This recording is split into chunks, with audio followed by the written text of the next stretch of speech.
You say, we allow the institutions mandated to do so to just perform their task. Listen to Kofi Bentil as he made this point on Newsfile on Saturday. We sit down and hope that things will solve themselves. Things don't solve themselves. Okay, so when you talk about bringing people from wherever, presidents jumping in the gutter, and then instituting a monthly cleanup, it will never solve the problem. I made a point yesterday. Every city in the world that is clean is not clean by communal labor or by citizens. And every city in the world where communal labor is required is never clean. So every city in the world that is clean is not as a result of communal labor, and every city that requires communal labor is not clean.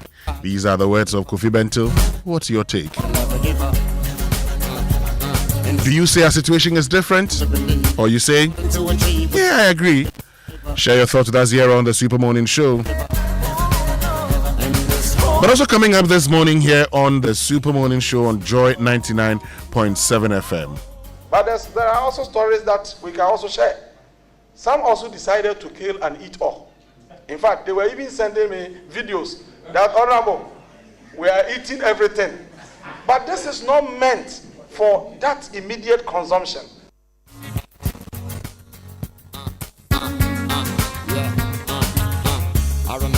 I will soon table a proposal before Parliament for consideration. If Parliament agrees, the Ministry of Food and Agriculture will support all parliamentarians to go into poultry production. Even though I'm calling it a proposal, plans are far advanced. So that's Food and Agriculture Minister Eric Opoku. First talking about how people consumed the day-old chicks that were giving to them after rearing them, believing that it was for consumption. But then he has another proposal. MPs going into poultry farming. Well, this morning our focus is once again on the Nkoko nkitnkiti initiative. How do we ensure that it works? What should change? Stay with us here on the Super Morning Show. But Galamsey is also on our table this morning because miners have besieged the wetlands of Ashering, polluting the Subing River in what they call a cooperative initiative endorsed by the Responsible Cooperative Mining and Skills Development Program. Rasasai Donko will be joining us here on the Super Morning Show. But as always, we do the show with you. Get on to X, use the hashtag JoySMS, then on WhatsApp 05511119997. Coming up is the news at 6 with Mami Esinyamicha Thompson. Every day he kept her eyes on the stars and the skies were great. Gave us drive to survive, really showed us the way. Now I really understood what she was trying to say. It's the sun, there the times and the tides are high. And the bold, maybe rocky, you could cry, just never give up. You can never give up. In this life you can lead if you only believe. And in order to achieve what you need, you can never give up. You can never give up. And this hope that keeps me holding on. And on. And this hope that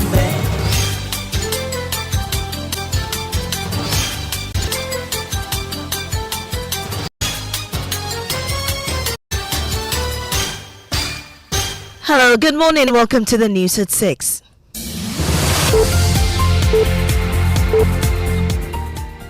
The news is live on Joy 99.7 FM, hits 103.9 FM in Accra, in Kumasi on Love 99.5 and in all 16 regions of Ghana via partner stations, also live on myjoyonline.com, X-Spaces and YouTube. Coming up this morning, Dennis Miracles Abuaje granted a 50 million cedi bail with 3 sureties by the Economic and Organized Crime Office. Post properties. Well, 50 million. And even by this critical hour, where are you going to find properties worth 50 million? I'm finding it tonight. I'm finding it tonight. We have details as his lawyer describes the bail conditions as cruel, saying it would be difficult to satisfy them. Also this morning, Adam Brands of the Multimedia Group Limited formally petitions military high command following the brutal assault of journalist Obrimpomba Kwame Owusu. and asking the military command to launch an investigation into the matter and hopefully confirm our strong suspicion that, one, these are military persons. In business, Finance Minister Dr. Atufosun likely to present mid-year budget review next week, but subject to Parliament's approval on the proposed date. And also, President Mahama's first year in office rated below average by the Institute of Economic Research and Public Policy. The team of IRPP scored this administration 4.9% as against 10 for the year under review 2025. These and more with me, Mamiesi Nyamicha Thompson. Stay for details. Now, NPP flag bearer spokesperson Dennis Miracle Abuaje has been granted bail in the sum of 50 million cedis with 3 sureties by the Economic and Organized Crime Office (EOCO). Speaking to the media after his release, his lawyer Samuel Atacha described the bail conditions as cruel and intended to punish his client. Dennis Miracle Abuaje is being investigated over alleged financial and procurement-related irregularities involving 55 million cedis during his tenure as Executive Secretary of the Inter-Ministerial Coordinating Committee on Decentralization. Let's listen to his lawyer. You can see clearly that the bail terms are cruel and is a way to punish him some more. It's not possible for us to post these securities at this critical hour. And I could say that the rule of law of how is it going to be released? How is it going to post the bail bonds? How is it going to do it? 50 million Ghana cedis, 3 sureties, 2 to be justified. That means 2 of them should post properties. Well, 50 million. And even by this critical hour, where are you going to find properties worth 50 million? I'm finding it tonight. I'm finding it tonight. You have the private legal practitioner Samuel Atacha. Now, Multimedia Group Limited has formally petitioned the Military High Command following the brutal assault of journalist Obrimpomba Kwame Owusu in the line of duty in the Uti region. The journalist was assaulted on Saturday evening by men in military uniform while covering the NPP constituency executives elections. The Ghana Journalists Association has also demanded sanctions following the assault. Senior editor at Adam Brands, A.C. Ohene, said they expect those involved to be sanctioned and prosecuted for the infractions. We have formally written a letter complaining to the Military High Command and stating all the happenings on the 11th of July and asking the military command to launch an investigation into the matter and hopefully confirm our strong suspicion that, one, these are military persons, indeed numbering about 7, all of them male, who perpetrated the act that resulted in the injury of the journalist. Now, Cabinet is expected to reconvene to conclude discussions on government's position paper for the review of the 1992 Constitution after last Friday's meeting was postponed due to the national cleanup exercise. There have been prior deliberations on the document, with only a few outstanding amendment proposals left before final approval. The new meeting date is yet to be announced. Once approved, the Attorney General and the legal team will harmonize the position paper with the Constitutional Review Committee's report and submit both to the Constitutional Review Implementation Committee to begin the next phase of the review process. Now, the Institute of Economic Research and Public Policy, IERPP, has rated President John Mahama's first year in office average, saying the administration's overall performance fell below expectations. The think tank's inaugural performance tracker cites weak performances in infrastructure, energy, industry and manufacturing governance, policy implementation and social service delivery. More in the following report.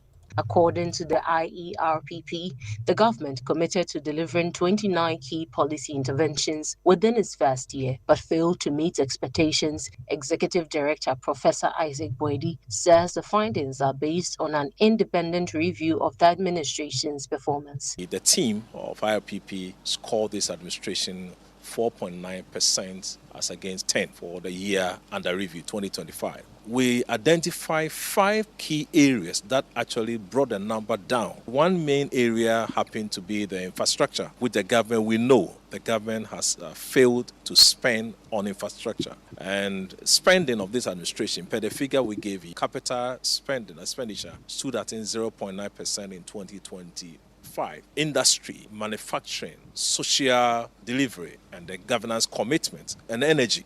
These areas actually brought the number of the marks we score to 4.9. The institute also warns that several domestic and external risks could undermine further progress if left unaddressed. We identified 2 key broad areas. One happened external, and one happened to be for domestic risk. For domestic, the government must watch expenditure, must watch the spending and revenues as well. For Joy News, Mavis Kabuko's report read to you. Now, the Ministry of Interior says it has recovered 73 assets linked to drug trafficking as part of efforts to strengthen the country's fight against organized crime. Interior Minister Muntaka Mohammed Mubarak said this during the Vice President's working visit to his ministry. We want to take the fight against narcotics to the ghettos and all the bays and the massive, traffickers. We've equipped them with almost 22 logistical vehicles.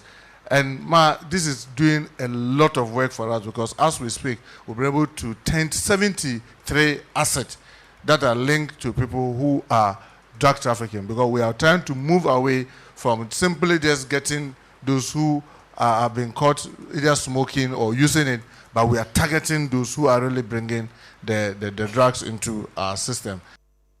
Now, residents of Chado in the Ladade Kotopon municipality are appealing to authorities to demolish buildings encroaching on the waterway that feeds into the Kpeshi Lagoon and dredge the silted lagoon.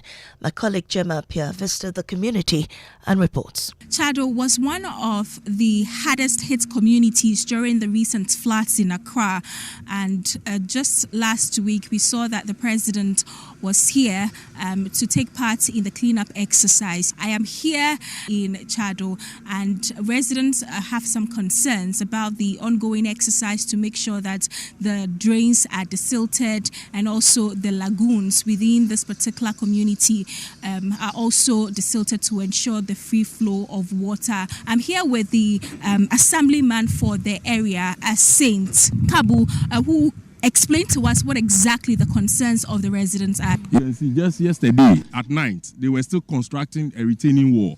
That is the original path of the water. That was where it used to pass straight into the Kpeshi Lagoon until it was diverted to meet this one. Yes, and then this whole land used to be the final area where the water that comes upstream rests before it goes into the ocean.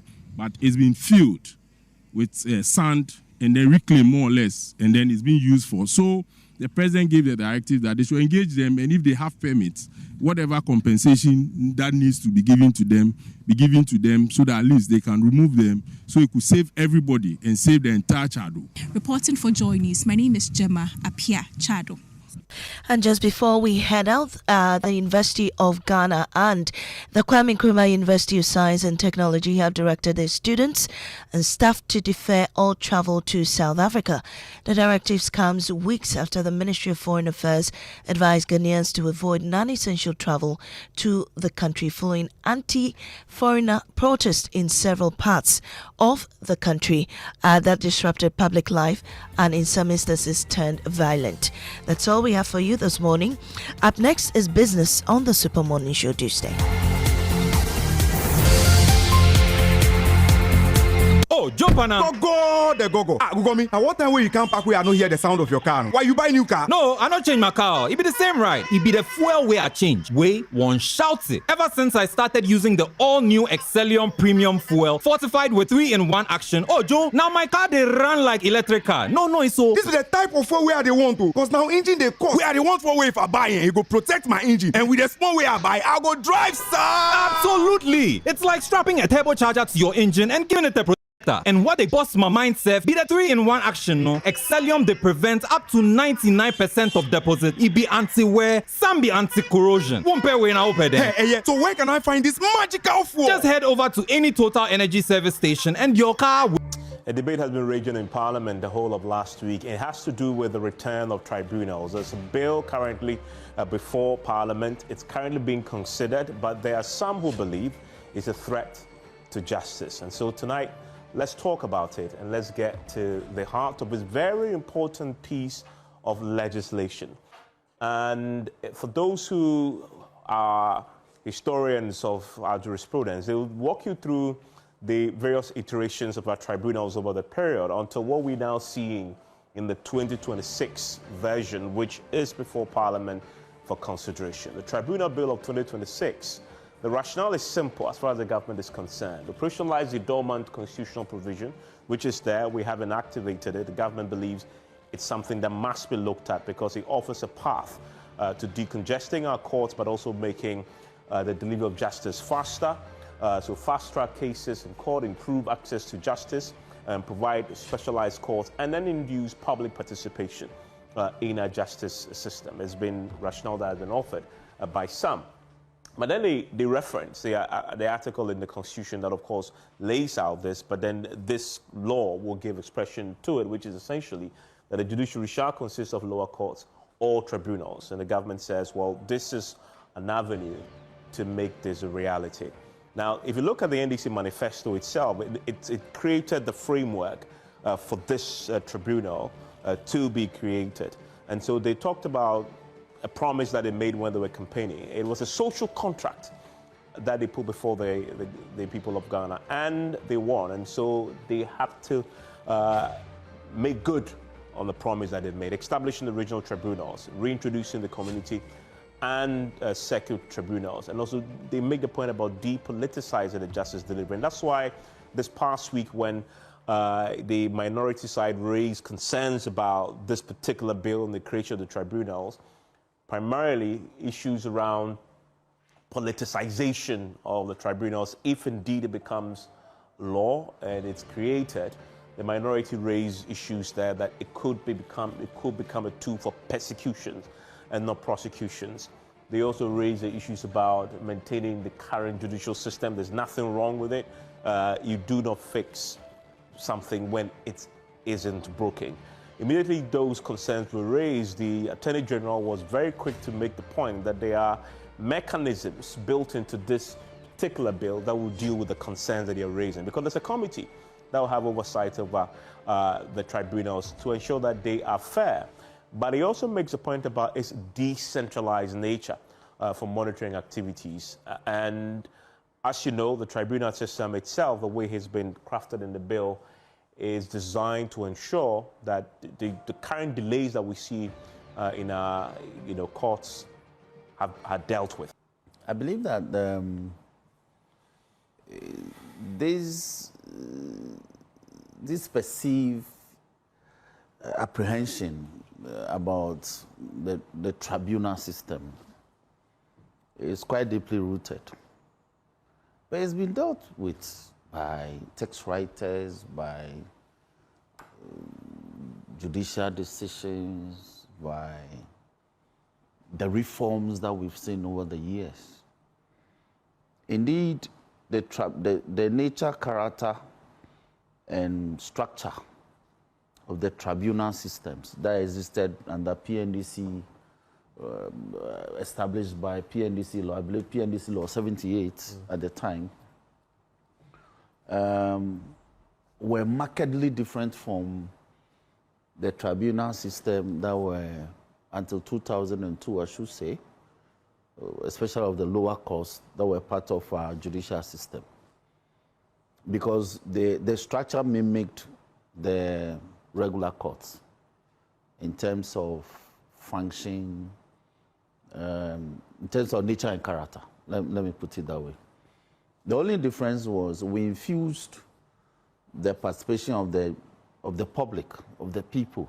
You know, the preamble to our constitution says justice emanates from the people. So there was this philosophy that some aspects of our judicial justice delivery administration should include the participation of the generality of the people.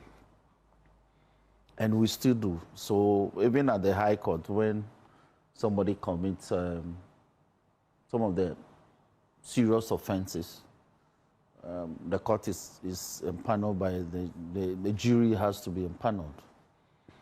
So the jury system deals essentially with people selected from the public to come and listen to the evidence and the facts. 9.7 FM, the 6 a.m. news brought to us by Absa Bank Ghana Limited. Your story matters. And Total Energies Total, we go the extra mile for you, which means we can bring you the Joy Business Report brought to us by Omni Basic Bank, not just another bank. George.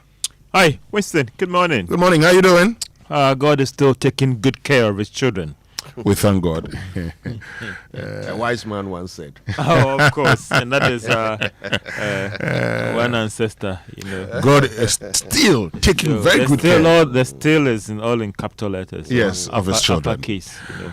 But this morning, I am still interested in national sanitation cleanup exercise.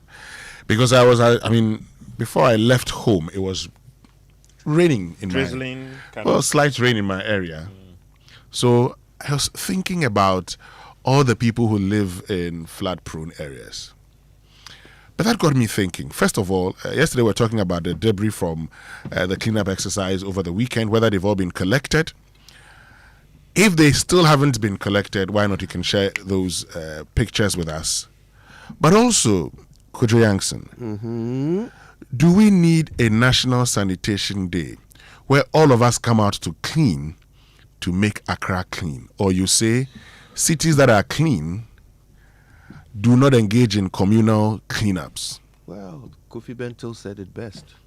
Yeah, he said, if a city that engages in communal cleanups is never clean.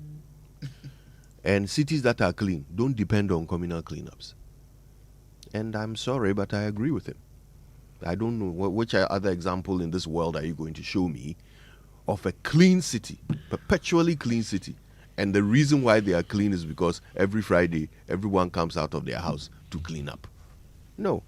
What you do is you put in municipal systems that work and everybody plays their part. For the most part, what you have to do is separate your waste in your house and make sure that you hand it over to the bin man on the right day. That is it. We'll have this conversation, folks. Share your thoughts with us, okay? Tell us what your position is. Join us on X. Use the hashtag JoySMS. Then on WhatsApp, 055-1111-997. But this morning also, our friends from the Ghana Revenue Authority Customs Division are joining us for a conversation on the customs procedures, okay? For all of you who have concerns about the clearing of goods and, importing, exporting, stay with us, okay? We will answer all those questions. George Yafi clears goods a lot. Okay. So if he has any questions, clearing goods. Siabotre, we would address all of those concerns. But this morning also, the Nkoko Nkitinkiti. This one. Listen to this. But there are also stories that we can also share. Some also decided to kill and eat all. In fact, they were even sending me videos that, Honorable, we are eating everything. But this is not meant for that immediate consumption. Okay, that's Eric Opoku, Food and Agricultural Minister. We will get into that conversation this morning. Our focus on how we can make it better. Okay? How we can make it better. But of course, this morning also we're talking about illegal mining Galamsey. Because, Kojo, some persons have decided to, get to the Ashreng wetlands, polluting the Subri River, just to engage in illegal mining. Thank God for Erastus. We're never taking our eyes off this. Yeah. George, who gets the trumpet today? Well, I want to give it to CalBank in terms of their first half-year results, to the managing director, the board chairman, and all the wonderful workers at CalBank. Indeed, most of the banks have started releasing their half-year earnings, and the numbers look very good for the bank, posting more than 300 million Ghana cedis in terms of half-year earnings. So, okay, so to CalBank we say trumpet.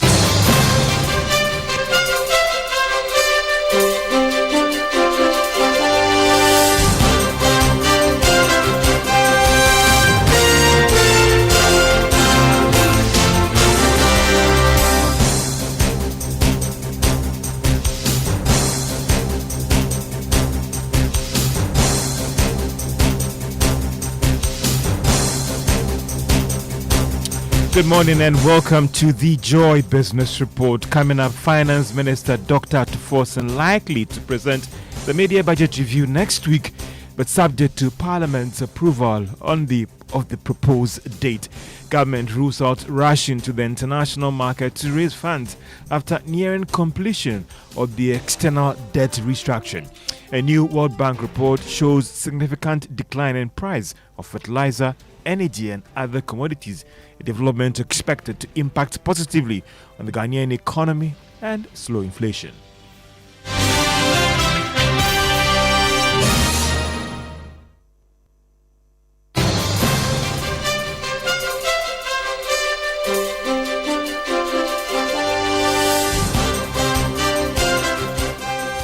My name is George Yafe. Let's now settle for the details.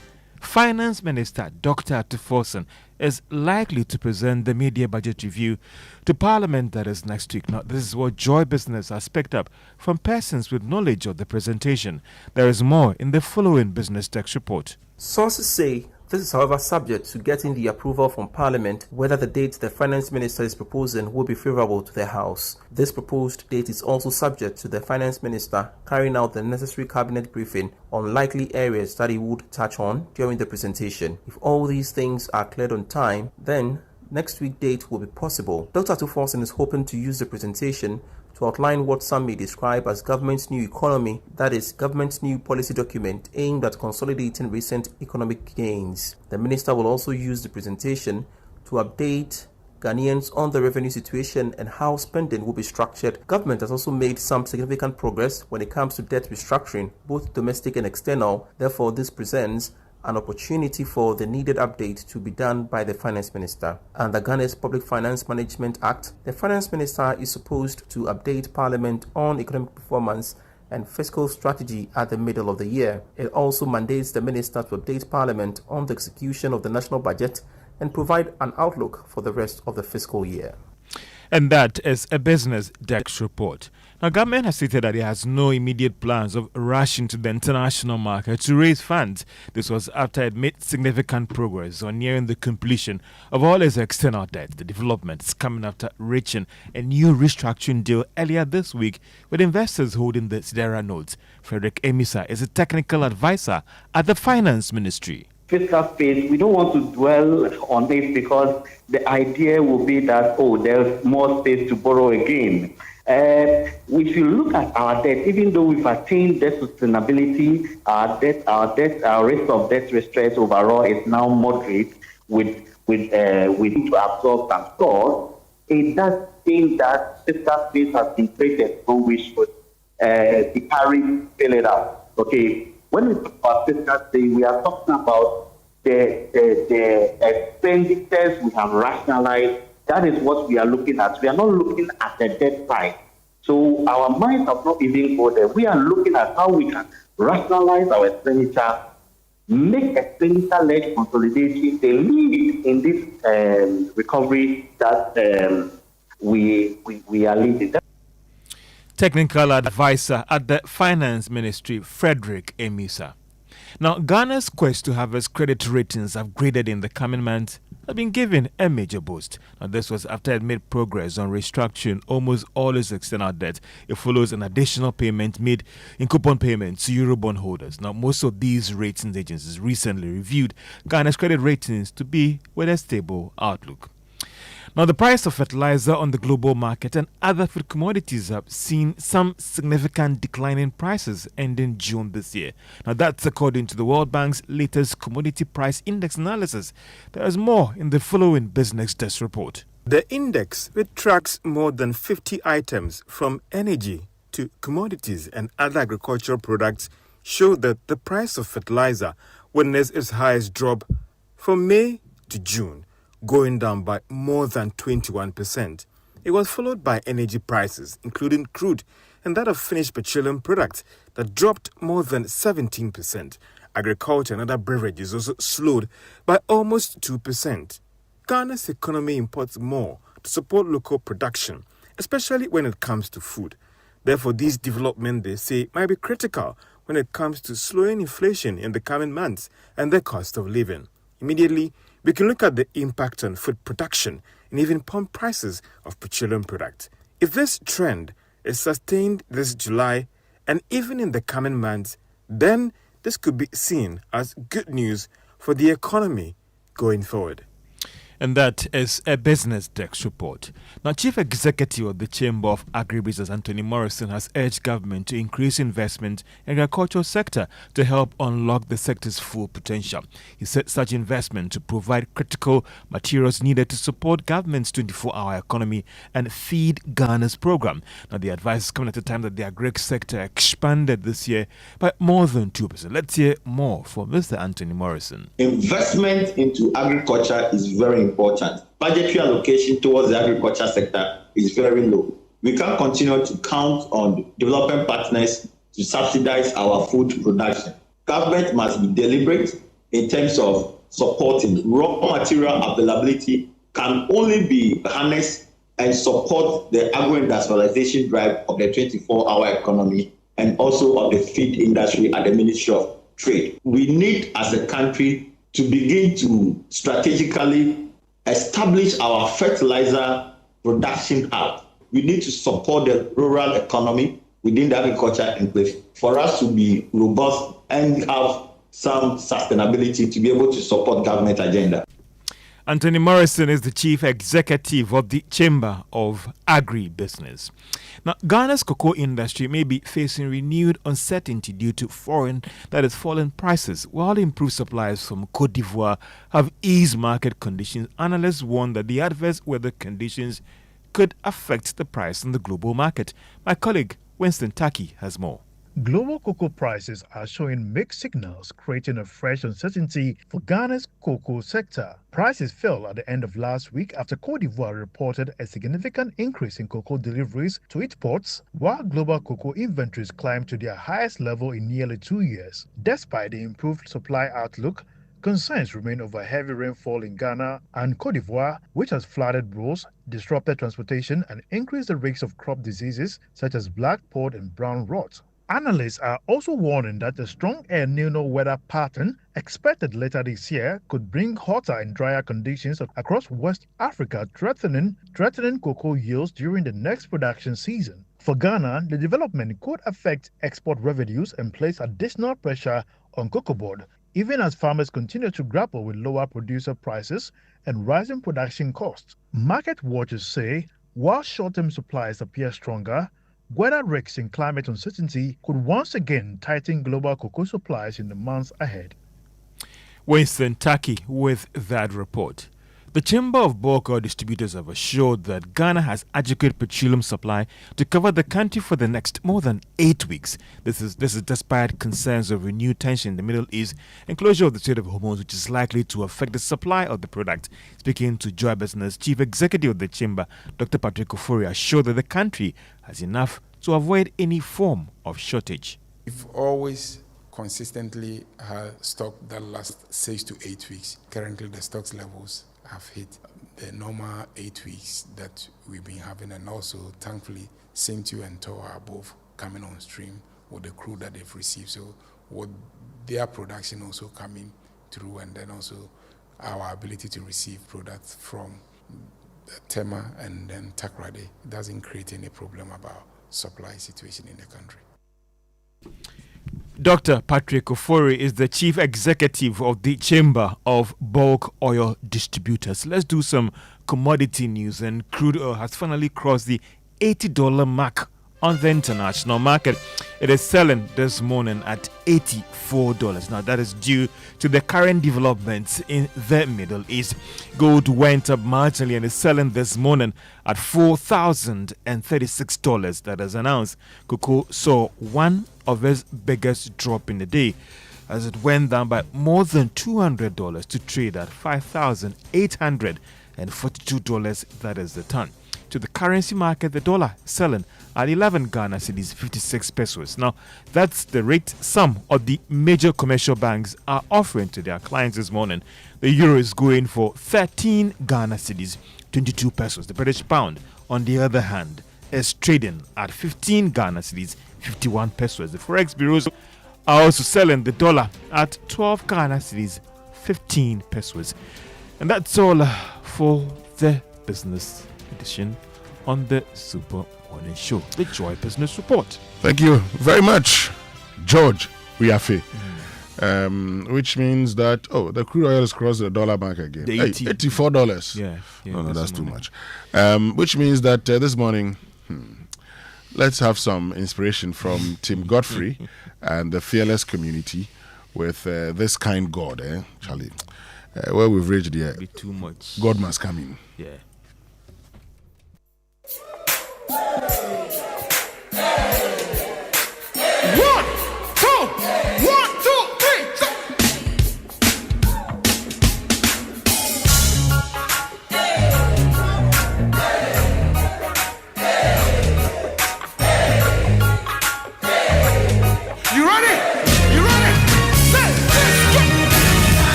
Yeah, that's Tim Godfrey with This Kind God.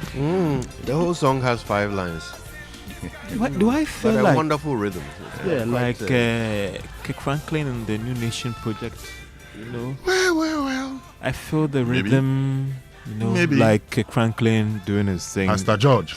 God's Property, you know, that album, you know, and there's New Nation Project. But you know, George is a lay preacher. From where? Massa, it be you. Don't Are you a Levite? I am not. I am not. Please. Yeah, it's a nice song. I like it. It's very rhythmic. It's catchy. I'll probably be singing it for the rest of the day. Definitely, we'll probably do that. There are some. But is it gospel? I don't know. There are some Ghanaians who come from Israel. Maybe you're one of them. I don't come from Israel. You're not from Israel? I'm not. Okay. Yeah. There are those who say they belong to, they are from the tribe of God. And I come from Cape Coast and I'm proud of that. Well, they say the Fantis also come from Israel. Who say, hey, Fantis say they are also from Israel? Some Fantis say they are from Israel. Israel was a crowded place. There's one man I interviewed years ago, Joris Wattenberg. Yes, he used to write Osofo Dadzi at the time. Was advisor to General Ignatius Kutu Champong, very young man. He was only 19 years when he became advisor to the then head of state, one of his advisors actually. And he says he's Jew. Yeah, well, we'll take it like that. Let's get into our fuel tip for today. Give fuel tankers and heavy-duty vehicles enough space on the road. Overtaking recklessly or following too closely increases the chance of serious collisions. Distance is a form of protection. Kumak says, share the road safely. And this is brought to us by the Chamber of Oil Marketing Companies, which means we can learn how to say it right. Brought to us by Kingdom Books at Kingdom Quality and Affordability are their hallmarks, and Societe Generale Bank Ghana. The future is you. Something must be done. You say either, I say either. Here on Say It Right, we have been receiving your suggestions. We love them. Please keep them coming. Today's Say It Right comes to you by the kindness of Naval Captain Dr. Nsafol. Now, Naval Captain Nsafol has noticed that many people say in the noon when they mean to say in the know. There is no N on the end of it when you are using in the know as an idiomatic expression. What does it mean? To be in the know means to have special or confidential information that most people don't have. To be in the know is to be well informed. Now, the expression is in the know and not in the known. Think about it as being in the group of people who know. So it's in the know, not in the known. And of course, now that you're in the know, you can say it right.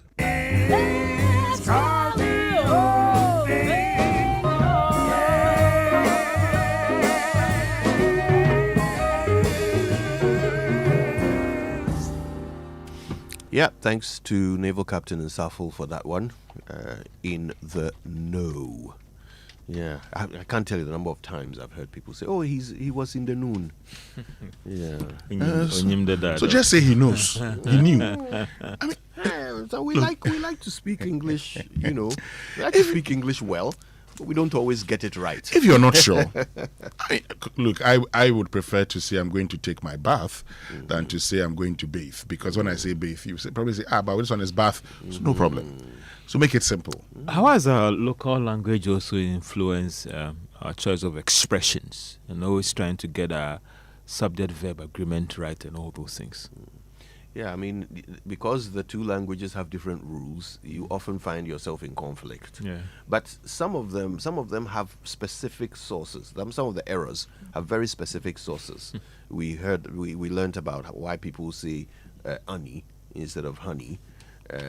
But in the known, I think it just, when people say in the know, they feel like they have made a grammatical error. Yeah. Right? Yeah.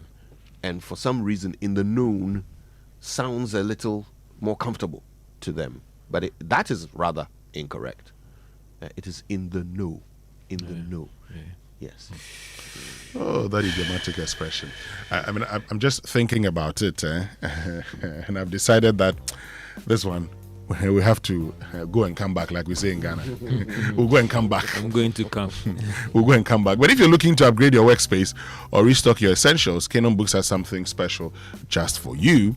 Come through and enjoy unbeatable deals on all your stationery needs, from notebooks, pens, printers to school and office supplies. So whether you're a student, teacher or business owner, we've got everything to keep you organized and productive. But that's not all. You have big discounts up to 70%. So bring your family, tell a friend, and don't miss out on these amazing offers at Kingdom Books Yard Sales. Visit Kingdom Books office at Osu, 9 a.m. to 5 p.m. daily. Kingdom Books Yard Sales. Shop smart, save big.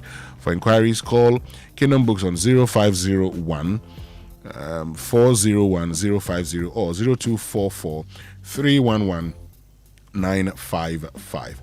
But from growing businesses to completing that building project and supporting education or family, many Ghanaians are already doing mega things with the mega loans from SG Ghana. George and Kojo Yankson, it's now your turn, okay? With even lower, more competitive rates, achieving your dream is now possible.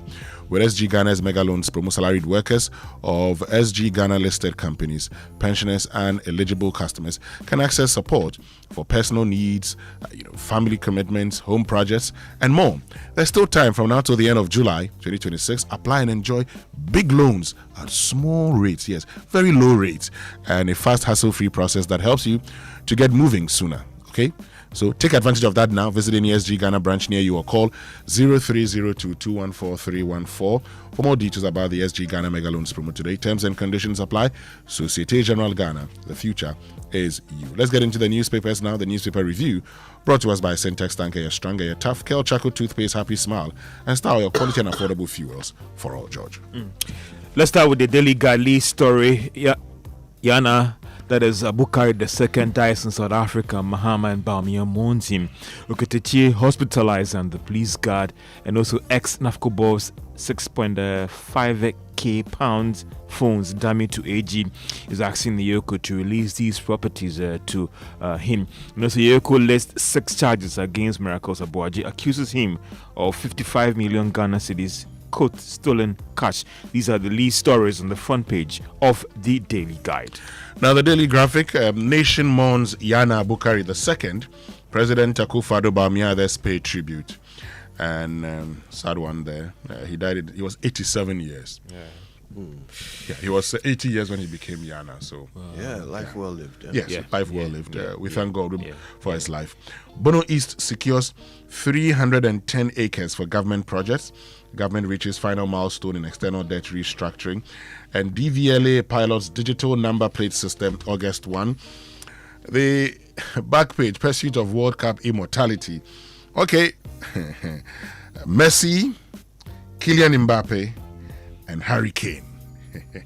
Who would you like to see win France. Ballon d'Or? Okay.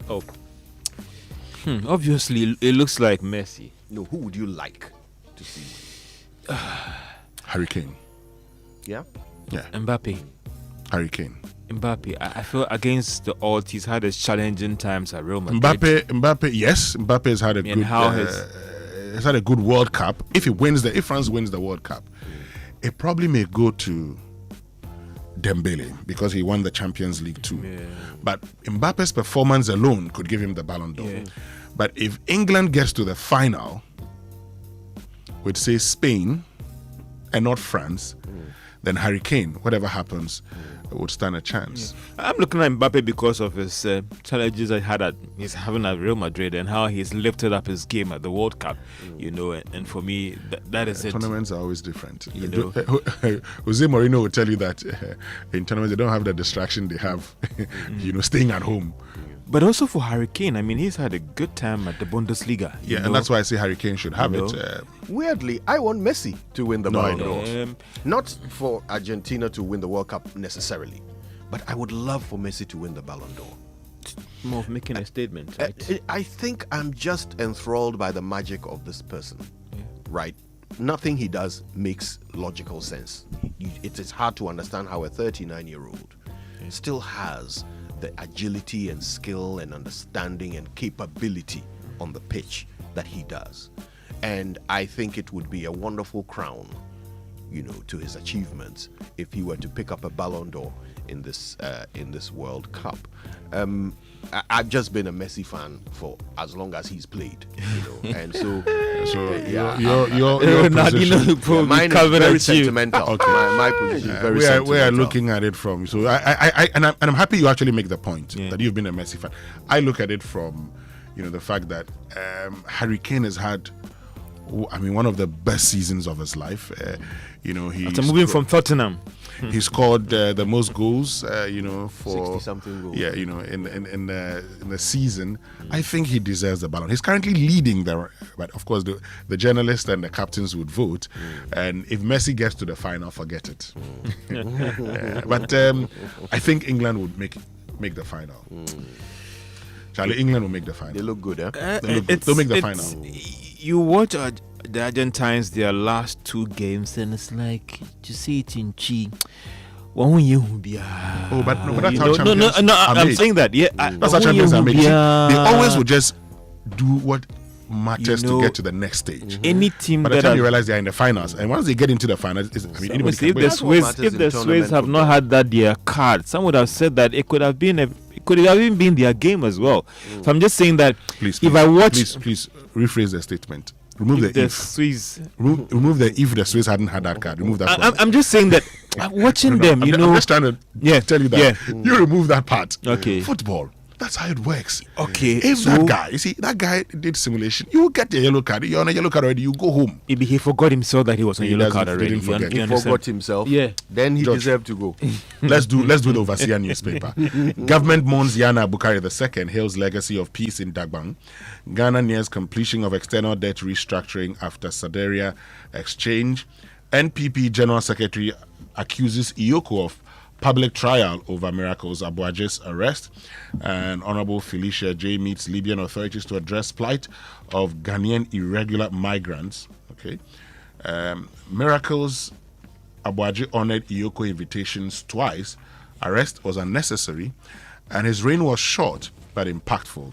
Bawumia pays tribute to late Dagbang King. And, there's something I like in northern Ghana.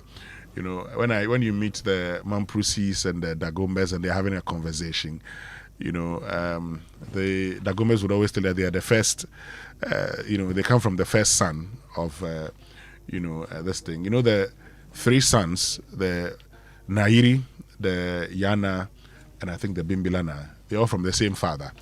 And they would always tell you that they are the first, and so they should be giving that respect. I've heard the Dagombas tell the Mamprusis that, when you are speaking Dagomba and it's not nice, then that becomes Mampruli. And in the north, where they refer to, tribes have this joke, they call one another slave. If you're on the side and you don't know, you probably will say, how are you calling your friend a slave? He says, oh, no, don't worry, we are playing. Anyway, George, let's get into the National Enquirer, then we can get into the lead story. There's a story in the front page says missing receipt book. Get details of that. Ofosu, that is upon Fosu, urge NDC to strengthen institutions. And Julius Deborah, the chief of staff, says development must translate into better lives for citizens. And that is Mahama Cares, Cape Coast Teaching Hospital Renew Partnership, Cocoa Board blocks fertilizer diversion, and Freeman Isaac Boatin ICE NDC Eastern Regional Organizer. These are the lead stories on the front page of the National Enquirer. Let's go online now, and the online news review brought to us by Zenith Bank in your best interest. MyJoyOnline.com this morning says Mahama's first year performance scores 4.9 over 10 in IERPP assessment. Oh, okay. Let's look at his first year. Yes. Oh. Let's go. Current appointees should take a cue from Miracles Abuaje's case. Amalba. 1 in 5 districts face severe teacher shortage despite near universal school enrollment. That's according to a report. And government to reconvene on constitution review position paper. Ghana National Fire Service recovers body of 11-year-old boy who drowned at Adenta Aviation. Sad one. That's terrible. Sad one. And stories like this makes a case for decisive action to be taken on those who are built in waterways and those who are managing the space to act. Next time might not be somebody far away, it could be someone close to you. Yeah. If you accept public office, be ready to account for state funds. Rashid Tanko Computer on Miracle's arrest. Okay. Do we have a minute to look at the Amaliba story? Mm-hmm. I'm curious about what cue he is asking current appointees to take from the Miracles Abuaje case. Okay, let's get into that story. And former Director of Legal Affairs of the governing NDC, Ibrahim Alba, has urged current government appointees to learn from the ongoing investigation involving former Executive Secretary of the Inter-Ministerial Coordinating Committee on Decentralization, Dennis Edward Abuaje, known as Miracles. He stressed that every public office account holder will one day be required to account for their stewardship. Speaking on Joy FM's Top Story on Monday, July 13, Mr. Amalba said the investigations should serve as a reminder to incumbent officials that occupying public office comes with responsibility and accountability. According to him, those currently serving in government should ensure they manage public resources prudently to avoid facing similar investigations after leaving office. The quote here says, those who are in government now should know that when we leave office, similar things can happen. Whilst you're in office now, you should take a cue from what is happening and ensure that you do your things in such a way that when you leave office, you will not be called to account. Yeah, that's it. Good advice. But everybody should account. And you see, accountability should not only be when you've left office. Accountability should be when you are in office.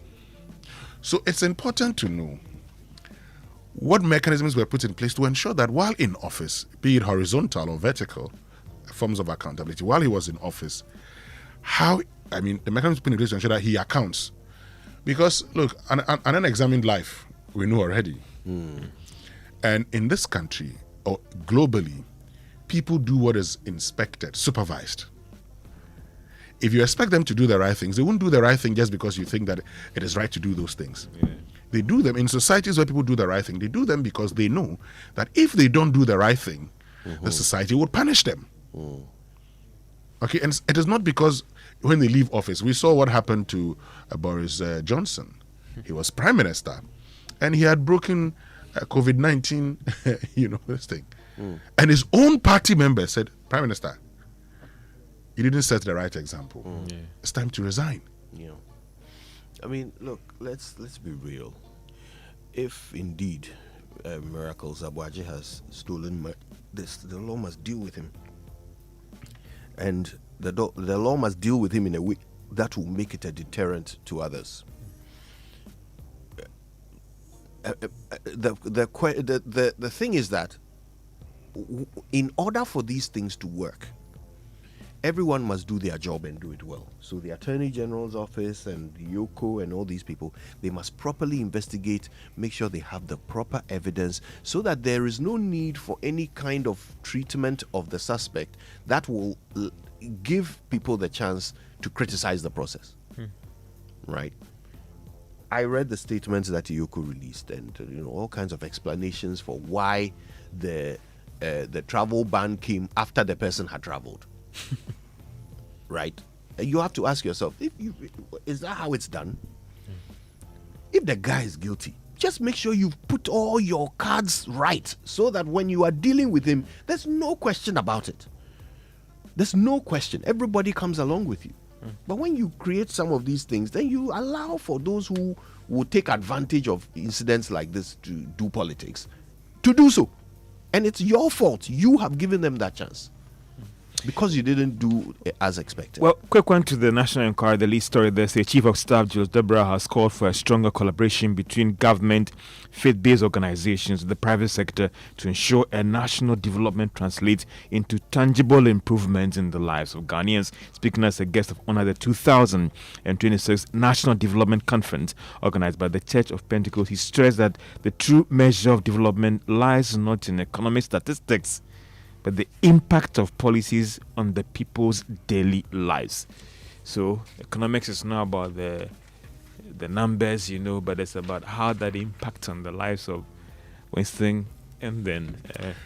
Well, like Bamia said some time ago, I think it's very, very critical. The economy is how you feel it's what you feel in your pocket. So it's simple. So the statistics are good, but are people feeling that in their pocket? The statistics is what will lead you to what you feel in your pocket. So it's which one comes with? Is it a chicken and egg situation? Well, from what both of you are saying, economics hasn't happened yet.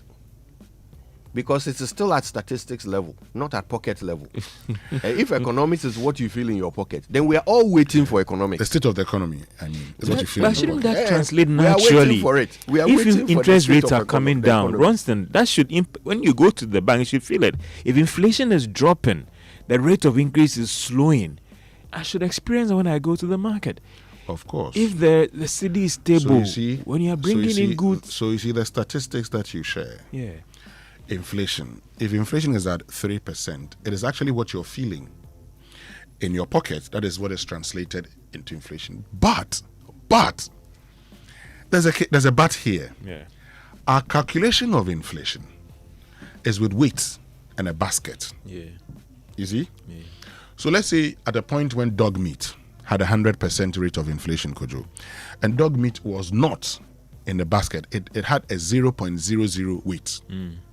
So you're calculating inflation, you're looking at the rate of increase times the weight of that commodity or product compared to the previous year or month. Okay. So based on what's in the basket, and that's why I say that your personal inflation may always be higher than the national average.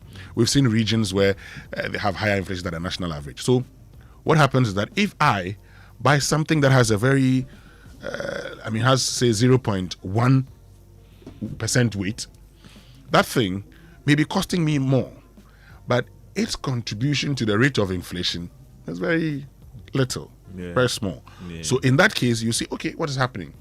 But that statistic that we will put in there is what is going to lead to even the policy rate, which would influence lending rate. Yeah. You get it? Yeah. That's the point I make. So it's like that. But inflation rate is good way of measuring how things are going in a country. And he makes a very important point, saying that our policies and projects and programs must ultimately make life better and fairer to Ghanaians. And this is the point that I agree with him. Look, the former government statistician introduced something. And what he introduced was to tell us, items that had the highest inflation. The whole idea was for government to now begin to identify these products and find ways of dealing with them. Even around the world, Winston, there are several economies who are proposing a different way of measuring the wealth of a country and the impact. When we use the per capita index, some are saying that they are talking about happiness index. So if the economy is growing, are the people happy? If the economy is expanding, is it fair to just use the per capita income as a measure of how the economy is performing and how it's impacting on people? And some are pushing theories like what they call the happiness index, actually. That's better. But DVLA pilots digital number plate system, August 1. So the Driver and Vehicle Licensing Authority will begin piloting the new digital number plate system on August 1 this year. And this exercise will commence with the registration of government vehicles, followed by registration of all unregistered vehicles on September 1.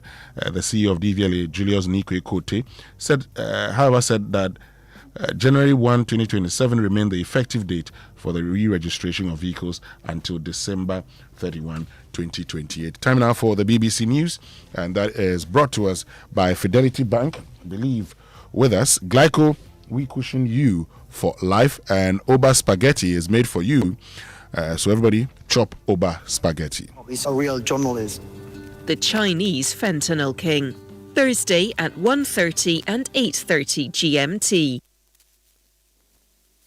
Business Daily is in 30 minutes.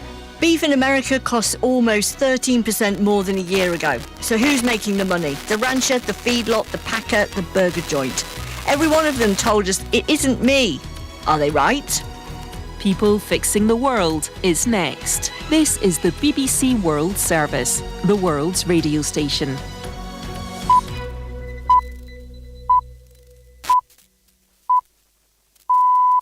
This week on People Fixing the World from the BBC World Service, we're finding solutions around the home. We're in Argentina meeting communities that are embracing the culture of repair. Because repairing, it is a way of extending the life of our objects and a way of not generating waste. First, we'll check out a mobile repair van teaching people how to fix their stuff.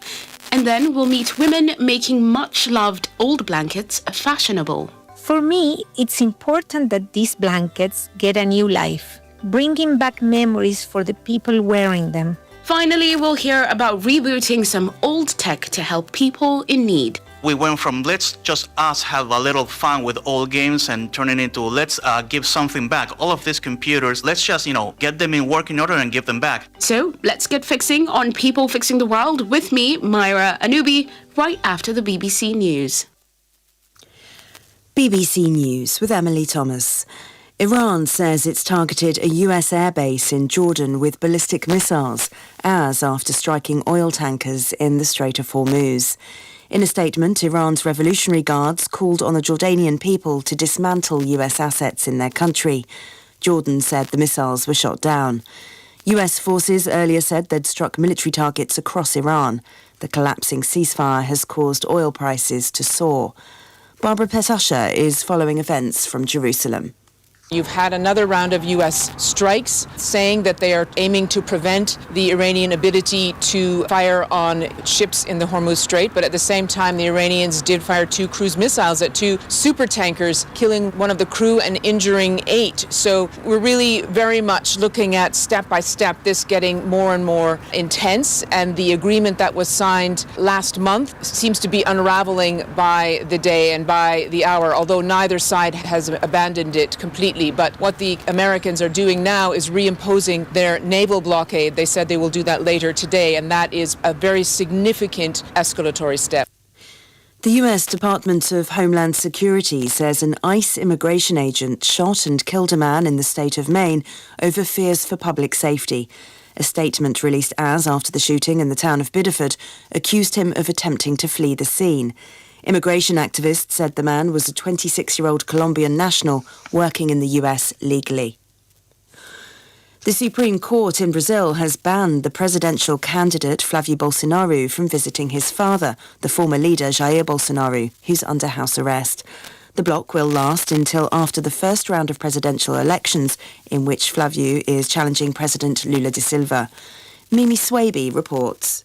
Brazil's Supreme Court said the ban would last 90 days, blaming violations of the senior Mr. Bolsonaro's terms of detention. He's prevented from using social media, even indirectly. Yet last weekend, his son read out a letter from him on YouTube. Flávio Bolsonaro said the letter was the 5th by his father since he began complying with precautionary measures, and the previous messages were released without any objection. He's accused the Chief Justice of trying to interfere in the elections by preventing him from visiting his father. Jair Bolsonaro is serving a 27-year sentence, commuted from prison to house arrest, for plotting a coup to overturn the 2022 election, which he lost. Chinese exports have grown at their fastest rate in almost 5 years, buoyed by the AI boom. Overseas shipments last month rose 27% compared to the same time the previous year, exceeding expectations. There was robust growth in exports to the United States and the European Union, where concerns over a trade imbalance have been growing louder. This is the latest world news from the BBC. President Trump has cut the size of 2 national monuments in Utah by around 90% to allow for resource extraction. Bears Ears and Grand Staircase Escalante are home to several archaeological sites considered sacred to Native Americans. Mr. Trump said he was giving land back to the people, while Utah's Republican governor said the monuments didn't need to be the size they were. The number of people killed in a fire at a bar in the Thai capital, Bangkok, has risen to 30. 24 people remain critically injured. The BBC's Panisa Amoah has visited the bar and has the latest. We have investigated and found that that beer shop was registered under a restaurant. So in Thai law, if you are registered under a restaurant type of business, you are required to follow a less restricted rules compared to if you are registered to a proper, it's called like the entertainer place, which is like a pub or bar or a beer shop as normal people understand. If you fall into that category, you will be subject to a more stricter regulation. We have seen the Bangkok governor been saying that they will do more random check, but it's also a loophole in the law. The fossilised remains of a Tyrannosaurus rex are being auctioned in New York and may fetch the highest price ever for dinosaur remains. Gus, as the 67-million-year-old T-Rex has been nicknamed, was discovered in 2021 on a ranch in South Dakota. Excavated and put together in the years since then, he's 61% complete, standing 3.8 metres tall with bite marks on his skull. One of America's most influential political cartoonists, Pat Oliphant, has died in New Mexico, at the age of 90. For more than half a century, he lampooned presidents from Richard Nixon to Donald Trump, as well as powerful public officials. BBC News.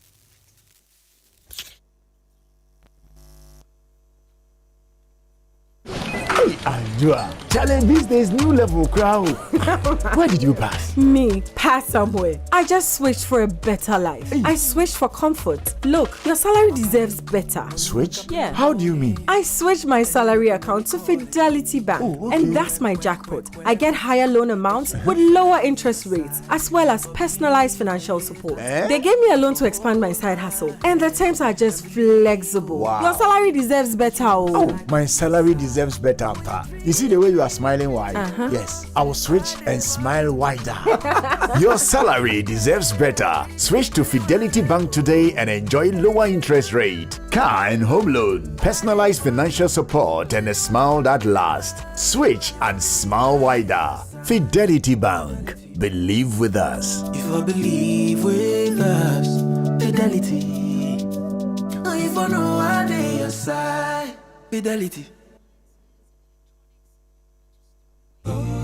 Enterprise Blue FM. Enterprise Blue FM, the butts. It's DJ E on Enterprise Blue FM. Guys, after the heavy rains this week, we are looking for the calmest person in Ghana. Who's the most chill person you know right now? Let's go.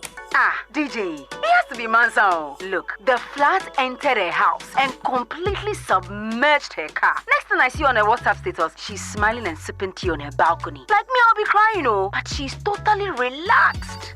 DJE, it's true. Mansa's home and car are destroyed. But this girl is not stressing at all. She just tells us everything is under control. Hey, Mansa, how? Wow, Mansa, we need your secret too. They say Entoa, but when unexpected floods strike, we've got you covered. At Enterprise Insurance, with over 100 years of experience, we say whether it's home, motor, travel, or insurance for your business, Entoa, if it happens, chill. Enterprise, your advantage.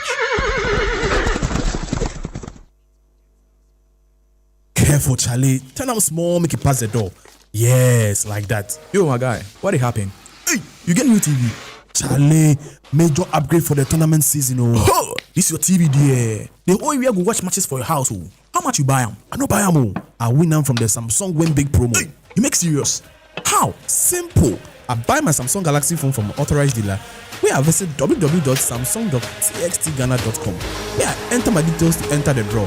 Then boom, I win this 85-inch Samsung TV. Charlie, way more prices still do. Galaxy phones, tablets, watches, fridges, washing machines, and more every week. Then I go buy Samsung with that. This promo is on from now till July 3rd. Buy a Samsung Galaxy device and stand the chance to win exciting Samsung prizes every week. This promo is regulated by the NLA on the Caritas Lottery platform. Terms and conditions apply. Big news from Stay Soft. Your favorite fragrances now come in a new ultra concentrate bottle with 4 times more fragrance. You get freshness that lasts and lasts long after the washing is done. A long-lasting scent that keeps your clothes fresh all day. Our family-sized bottle offers better value and conveniently lasts longer. Try the new Stay Soft Ultra Concentrate bottle today for freshness that lasts and lasts. This advert is FDA approved. Keep out of reach of children.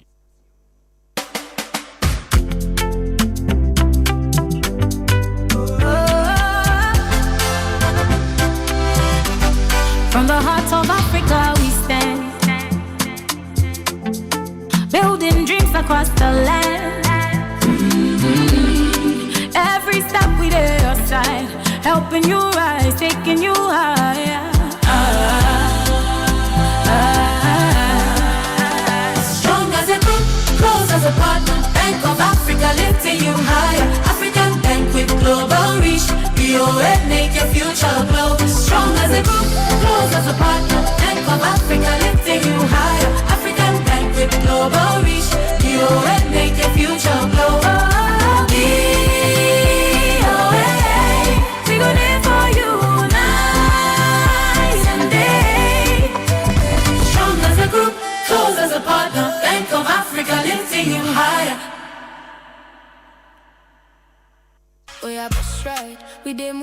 Araba Soft Life. Yes, my darling. The soft life is me. Queen of soft life.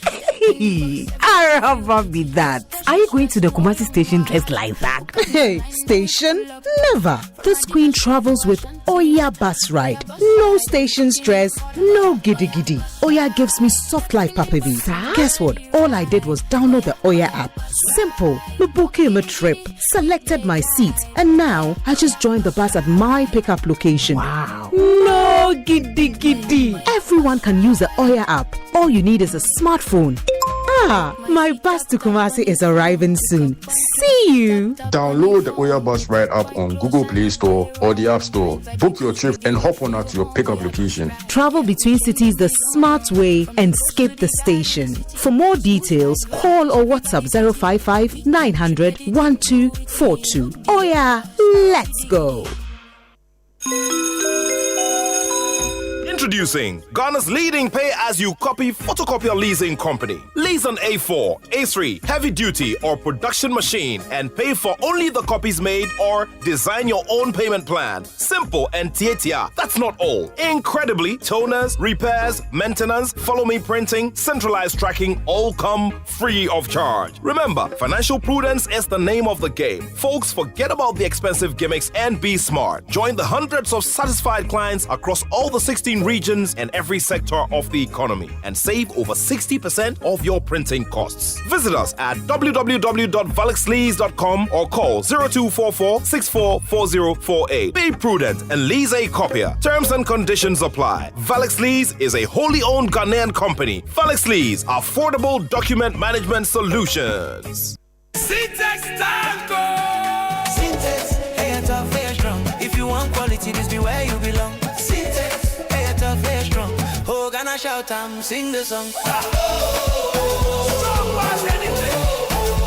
When the sun they hot, syntax no break when the rain they fall. Still no shake. Builders they choose and plumbers they prove. Any project you they start.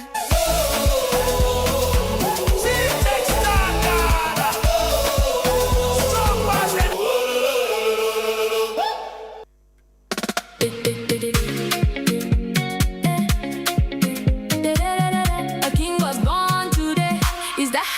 celebrate. You say you love the man, but show working my sister. Open your cow bank up and credit his account. Life simplified every single day. Yeah. Open your cow bank up and credit his account. Cow bank make come easy, Charlie. Life simplified all the way. If you love your man, show working, oh. Not only talking plenty on his birthday. A king was born today.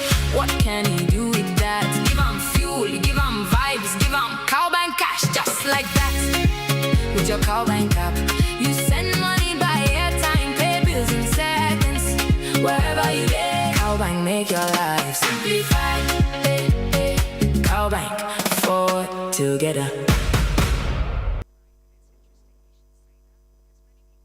It's the most action-packed breakfast show in town. The hottest music, the best giveaways, the great interviews, and all the laughter and fun you can imagine.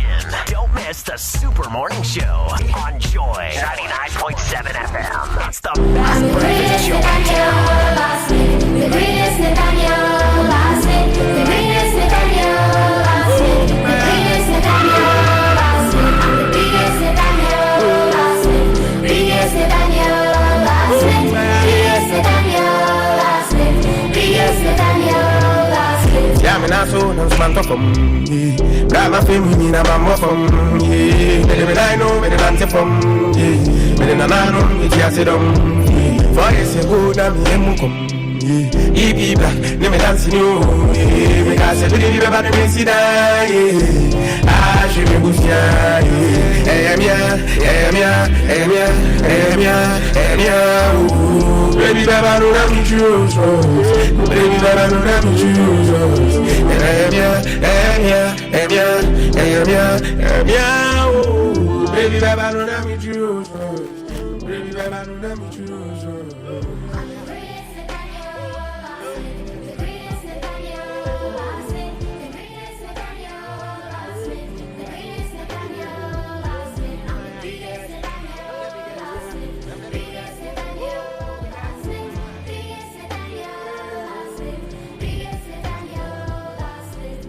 madam for a minute, that's all we know, recording me. Friend, you phone, sir. Let me push me, me drop with Trenumpa. Better now, they say me, baby, papa, yes, my man, you. Yeah, I did be, yeah, I did be cranny. Me, my own cigar, so yes, I'm you, yes, I'm me, yes, I'm me, see, I'm in Nkoko, Pema, yeah, me now, so I'm smart from me. Brava family, and I'm off from me. I know, but I'm from me. I know, but yes, it don't. For yes, you go, now me, I'm come. Baby, let me dance you. Because every people about the messy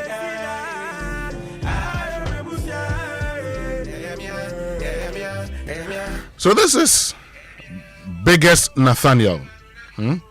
Yeah, Biggest Nathaniel. Kojo, you know who sang this song? I'm picking up some signals. Okay, That what is signals are you picking? It's my boy Last Mid. Yes. And this actually sounds like Kwade. It sounds very much like Okonfo Kwade.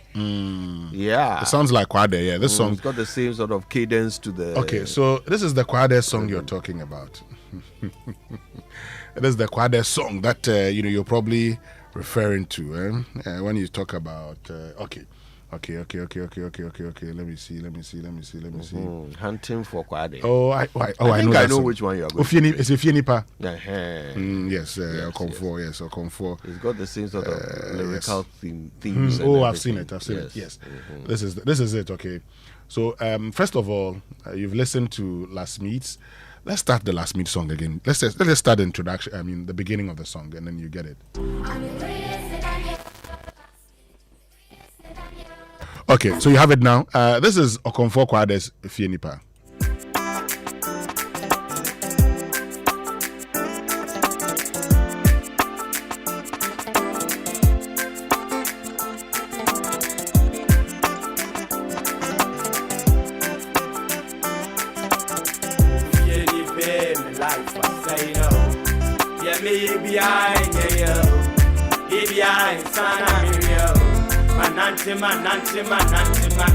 Manante, dance when for you. The baby, give my life as I know. Yeah, maybe I.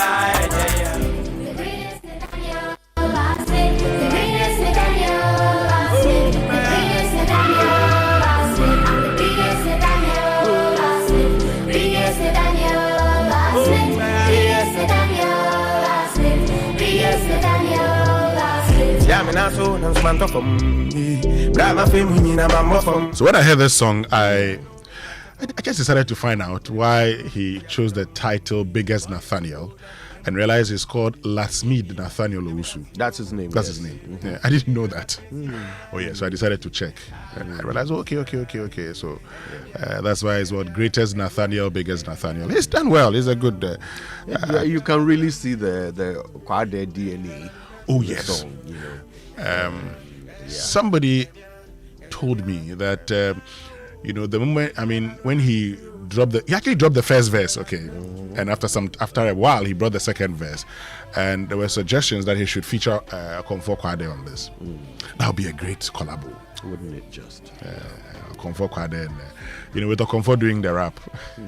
We have some very talented artists in Ghana. We are blessed. Yeah, we do. But this morning we have lots to talk about, and we're starting from this.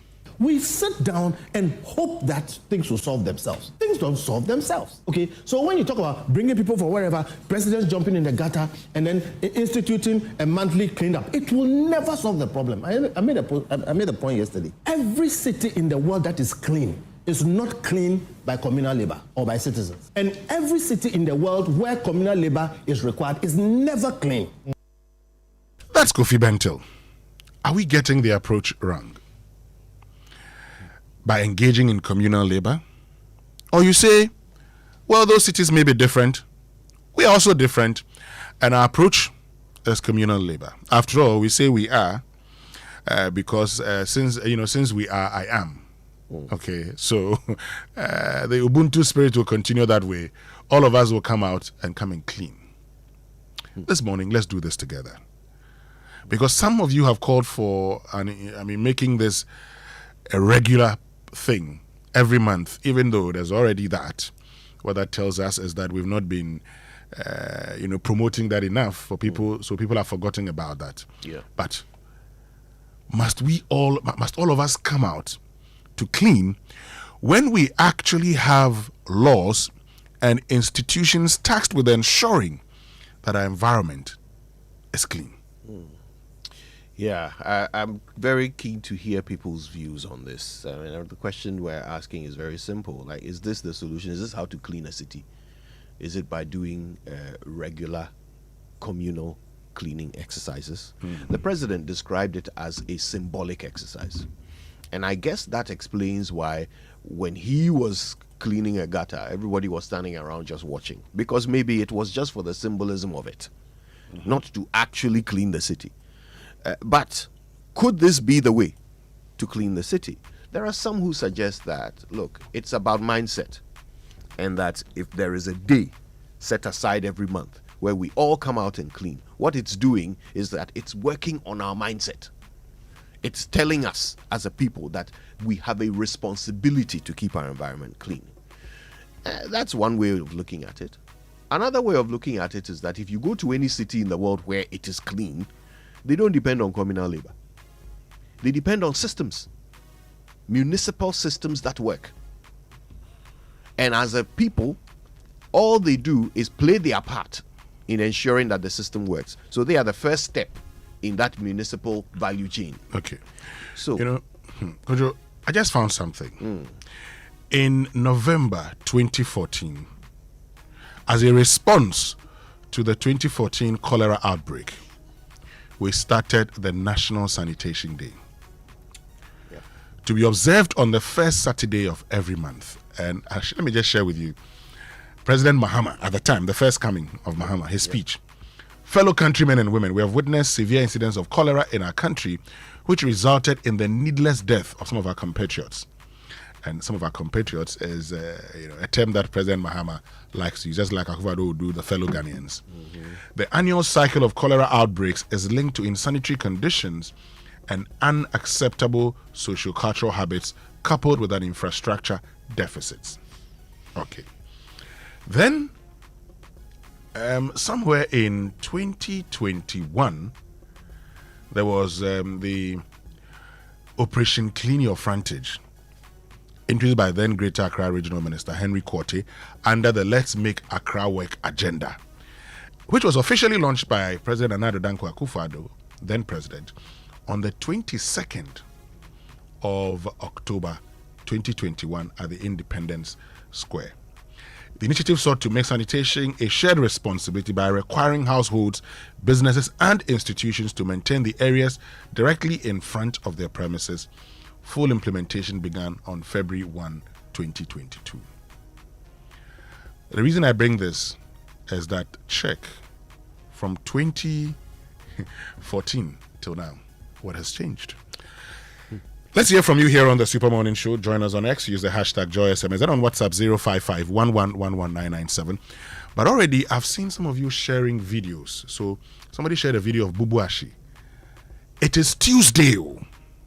We still haven't collected, waste from our drains. What's wrong with us? Keep sharing those videos and pictures with us, and we'll be drawing the attention of the assembly to all of these. But also coming up this morning. But there are also stories that we can also share. Some also decided to kill and eat all. In fact, they were even sending me videos that, honorable, we are eating everything. But this is not meant for that immediate consumption. So that's Food and Agric Minister Eric Opoku. He also has this suggestion for members of Parliament. I will soon table a proposal before Parliament for consideration. If Parliament agrees, the Ministry of Food and Agriculture will support all parliamentarians to go into poultry production. Even though I'm calling it a proposal, plans are far advanced. So the man talks about a proposal, but plans are far advanced. That members of Parliament should go into poultry farms. Jesus Christ. Where did we get it wrong when it comes to much talked about, touted Nkoko Nkitinkiti project? What is Ghana's total consumption of chicken? How many birds must we produce to deal with that? Did this policy target that? How can we make the policy work? It's a conversation we'll have this morning here on the Super Morning Show on Joy 99.7 FM. And so, there are those who have asked the question also, what sort of training was given to the beneficiaries of the program? And I make this point because I know poultry farmers, Kojo. I know the training they go through. Do you know that I drove into a friend's poultry farm one day with my vehicle, and there was a stampede in the farm, resulting in the death of 500 birds. Whoa. Yes. Because once I drove into the farm, he told me, oh no, you shouldn't have brought your car here. Because throughout the process of farming, he doesn't drive into the farm. He parks his vehicle outside and walks in there. So the birds were not used to that. So you could hear trying to move here and there, and that's it. I bring this point because he has learned his lessons. How many of those who benefited from Nkoko Nkitinkiti had any knowledge of poultry farming? And how were we expecting people who have no knowledge of poultry farming to overnight become sellers of chicken? They would consume them. Well, if Bernard Badu is to be believed, that was the goal in the first place. To give them a piece of the national cake because they are Ghanaians. Well, I'll tell you one thing. A friend of mine, Ernest Ewa, sent me a message yesterday. He has over 100 of them. He doesn't even sell in his house. Yes, he doesn't sell. It's there. So anyway, we'll get into it here on the Super Morning Show on Joy 99.7 FM. My focus is on how we can make it work. Because here on the Super Morning Show, we just don't talk about, the problems. We find solutions. And so this morning we'll get into the solutions. But also this morning, Erastus Asaridonko will be joining us. Because we still have to talk about illegal mining. Now, the Subri River has been taken over by illegal miners. Erastus will be joining us this morning to tell us more about that and the havoc that is causing. But Kojo, I still haven't heard from the Ghana Armed Forces following the attack on Obrimpomba, who works with our sister station Adom FM. But I also want to hear from the Commander-in-Chief of the Ghana Armed Forces, President John Dramani Mahama, because he says under Estenia, these things should not happen. So the Ghana Armed Forces, when are you starting the investigation, sanctioning those who beat people, including a journalist? Or are you still pretending you don't know who did it? Oh, they know. They know those who were on duty at the time. Who are the ones who beat up Carlos Caloni? It's been over a year now. Yeah. And the Ghana Armed Forces don't have a clue who did it. So we see some before. Right. This morning, we're still demanding the investigations from the Ghana Armed Forces. But mommy, daddy, do you know why children leave home very neat and return looking so different? Well, I'll tell you, non-stop action, all the learning and sports burn energy. So those sweat stains, torn uniforms and dirty shoes, they show that your kid has been very active. And that's why they need nourishment and energy at breakfast. So give them the nutritious Milo every day. Milo contains vitamin D that supports energy release to help their daily performance. Milo, energy to go further. And this is FDA approved. But let me tell you that Franco Trading Enterprise is your leading mobile phone, accessories, and electronic retail outlet. You can purchase items such as Nokia, Samsung, iPhones, smart TVs from 32 inches to 100 inches, Franco air conditioners from 1.5 HP to 2.5 HP, chest freezers and refrigerators and more. Look, You can also get all other mobile phone brands and accessories from all their shops nationwide at up to 40% discount on their digital platforms. Call the official numbers 0246422338 or 0555939311 and then 0302225651, or download the new Franco Trading app Franco on the Google Play Store, or you can visit their website at francotrading.com. Franco Trading Enterprise, still phone papa fee. But you know life moves fast, so should your insurance. With the Glyco Life app, managing your life policy is now as easy as checking your socials, track your policy, pay premium, submit claims, and download documents all on your phone, anytime, anywhere. No queues, no paperwork, no stress. Just tap, scroll, and you're sorted. Download the Glyco Life app now on the Play Store or App Store. Glyco, we cushion you for life. And the board of directors of Total Energies Marketing Ghana PLC announces that shareholders approved a final dividend of 2.3375 per share for the financial year ending 31st December 2025 during the company's 50th annual general meeting held on the 25th of June 2026. Now, the dividend will be paid on or before Monday, 24th August 2026 to only shareholders whose name appear on the register of members as at the close of business on Friday, 17th July 2026. Closure of register notice is hereby given that the register of members will be closed from Monday, 20th July to Friday, 24th July, both days inclusive, and shareholders are advised to visit the nearest Universal Merchant Bank branch or the UMB registrars at Senate Emporium, Airport City, with their Ghana card to update their payment records to facilitate a prompt receipt of dividend payments. For further information, please contact UMB registrars on 0302633988. The board thanks all shareholders for their continued support, and this is by the order of the board. But let me introduce to you Valex Lease Equip Limited, Ghana's leading photocopier leasing company. So why buy a multifunctional photocopier when you can lease and pay as you copy and print, or design your own payment plan? Lease an A4, A3, heavy-duty MFP with sorter stapler finisher, production machine with sorter stapler finisher, and enjoy free toners, or cartridges, free repairs, free maintenance, centralized monitoring of all staff. There's nationwide coverage. Forget about the unnecessary expensive gimmicks and save yourself over 60% of the cost. So join the hundreds of satisfied customers across every sector in all the 16 regions and lease an MFP from us.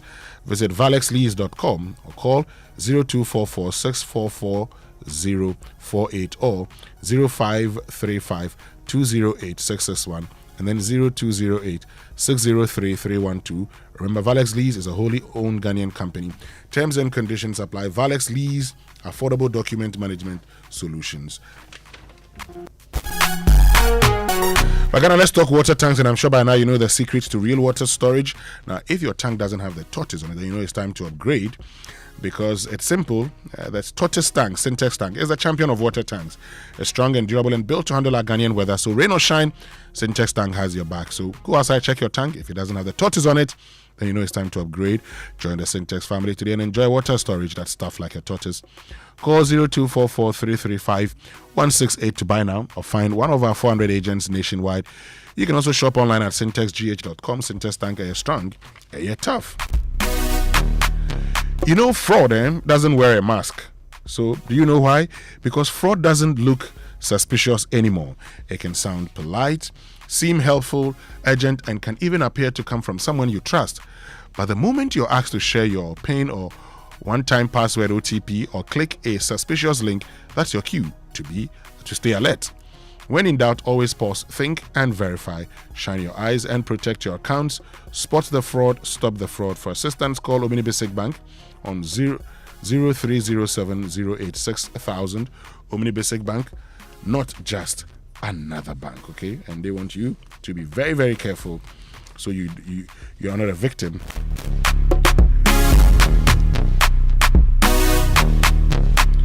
I'm sure you may have noticed that the lights go off when you least expect it. Plans interrupted, businesses forced to pause, and homes left in the dark at inconvenient times. Well, Translight Solar is here to help you. With Translight Solar, you enjoy consistent, reliable power every single day. No interruptions, no surprises. Our smart solar solutions are designed to keep your lights on, your appliances running, and your operations moving while helping you cut down electricity costs. We're offering exclusive installation discount starting at $34,000 only with flexible payment options. Call 0242 438 746 or 0256 040838 or visit translightsolar.com. Translight Solar, reliable power, total peace of mind. Now, from now till the end of October 2026, Bank of Africa is offering short-term loans at very slim rates to salaried workers. Now, they understand you have urgent needs to sort out, and that's why they give you that quick turnaround time, whether it's school fees, prospectus, car maintenance, or that much-needed family vacation. Bank of Africa will sort you out fast. Visit the nearest branch or chat Fafa at boaghana.com to sign up. You may also WhatsApp 0244 338 226 for inquiries. Sometimes all you need is a quick fix. Bank of Africa, strong as a group, as close as a partner, and your security starts with you. If you don't share it, they can't have it. Shine your eyes. This is a fraud alert by Bank of Africa in partnership with the Ghana Association of Banks. Now, with all the rains we're experiencing lately, getting to bus stations can be stressful.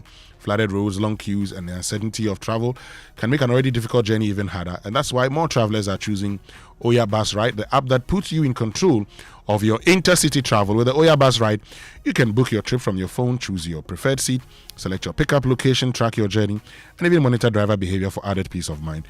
No station stress, no unnecessary hassle, just convenient travel designed around you. And the pilot route currently operates between Accra and Kumasi. With the Oya app, you can choose the route that works best for you. Download the Oya Bus Ride app today on Google Play Store or App Store and discover why your journey should begin on your phone.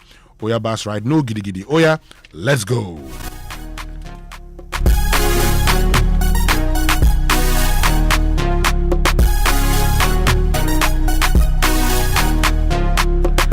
So it's 2026 and I have a genuine question.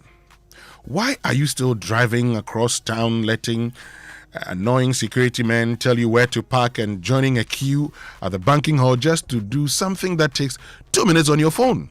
Well, I said what I said because the CowBank app does everything. I mean, everything. Send money in seconds, pay all your bills, buy airtime, check your balance, all in one place right from your phone at any time of the day or night. No queue, no waiting, no stress. Here's what I love most. It's fast and completely secure, and it just fits into your life without even thinking about it. Waiting for your food order, handle your transfer, or on your lunch break, pay your bills. The CowBank app genuinely fits into the gaps within your day. So do yourself a real favor, download the CowBank app today on the App Store or Google Play Store and see what simplified banking actually feels like. CowBank, forward together. And stay with us. We'll return with sports and birthday messages here on the Super Morning Show. Ufie betimi adani baby a upebia. Betimi adani stadium. Hey, what a strike! Ana fa kwa yebu TV, any computer game mo. Aha! Yanko. Atoda, ebetimi adani classroom. Madam, me pacho menti ase. Yo, yes am fa so bio. Ne wo he na wonti ase no. Nini na. Ebetimi adani office. Aha, orders no ahina ye ready. Okay, Mundi kan fanko East Legon. Ebetimi po, eswa ye fa ko a, ye hwehwemu wo. Daddy, e dia na big bang theory. Chain, mami bisa chat GPT. Ubetimi ama ufie adani baby a opese eyibia efise emfa ho ni ne opese oye wo ufie MTN fiber betimi aboa amwa ye nya 500 Mbps unlimited internet ani bo no form a free 299 Ghana cedis echo for MTN fiber bra ufie ana wadwuma mu ene come my MTN app no so ana se bo star 5057 hash but check fiber availability no so ana se number e wo gen no na receive fiber broadband MTN. For 130 years, Standard Chartered has been there for Ghana and for you, supporting your financial aspirations and driving your business ambitions, opening doors to new possibilities, turning small dreams into big realities, and bringing banking to the palm of your hands. For 130 years, we have been there, empowering the next generation to soar higher. And as always, we believe we can achieve even more together. This year, as we celebrate 130 years of operations in Ghana, we look into the future with you because we are bringing 130 years of expertise to power your wealth and business ambitions. 130 years of heritage to power your aspirations. Let's partner for progress. Standard Chartered, here for good.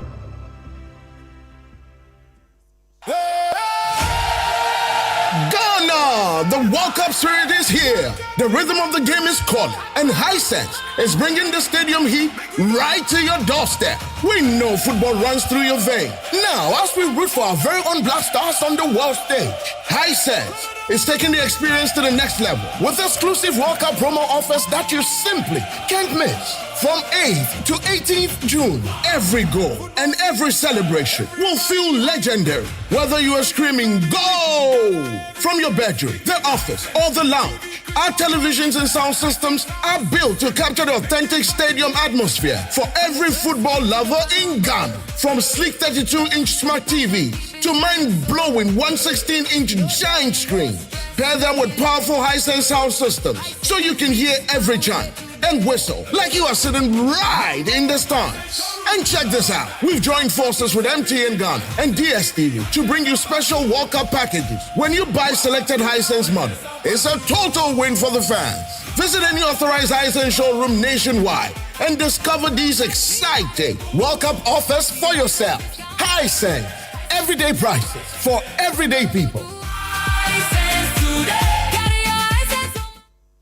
Mr. Teacher, please, what happens when the children come to school? How is it that they leave home very neat and return looking so different? No, stop action, mommy. All the learning and sports demands a lot of energy. So those sweat stains, torn uniforms, and dirty shoes, they show that your kids have been very active. Hey, Asamo! Your jams need nourishment and energy. Give them the Milo Energy at breakfast, now with vitamin D that supports energy release to help their daily performance. Milo, energy to go further. Milo. This advert is FDA approved.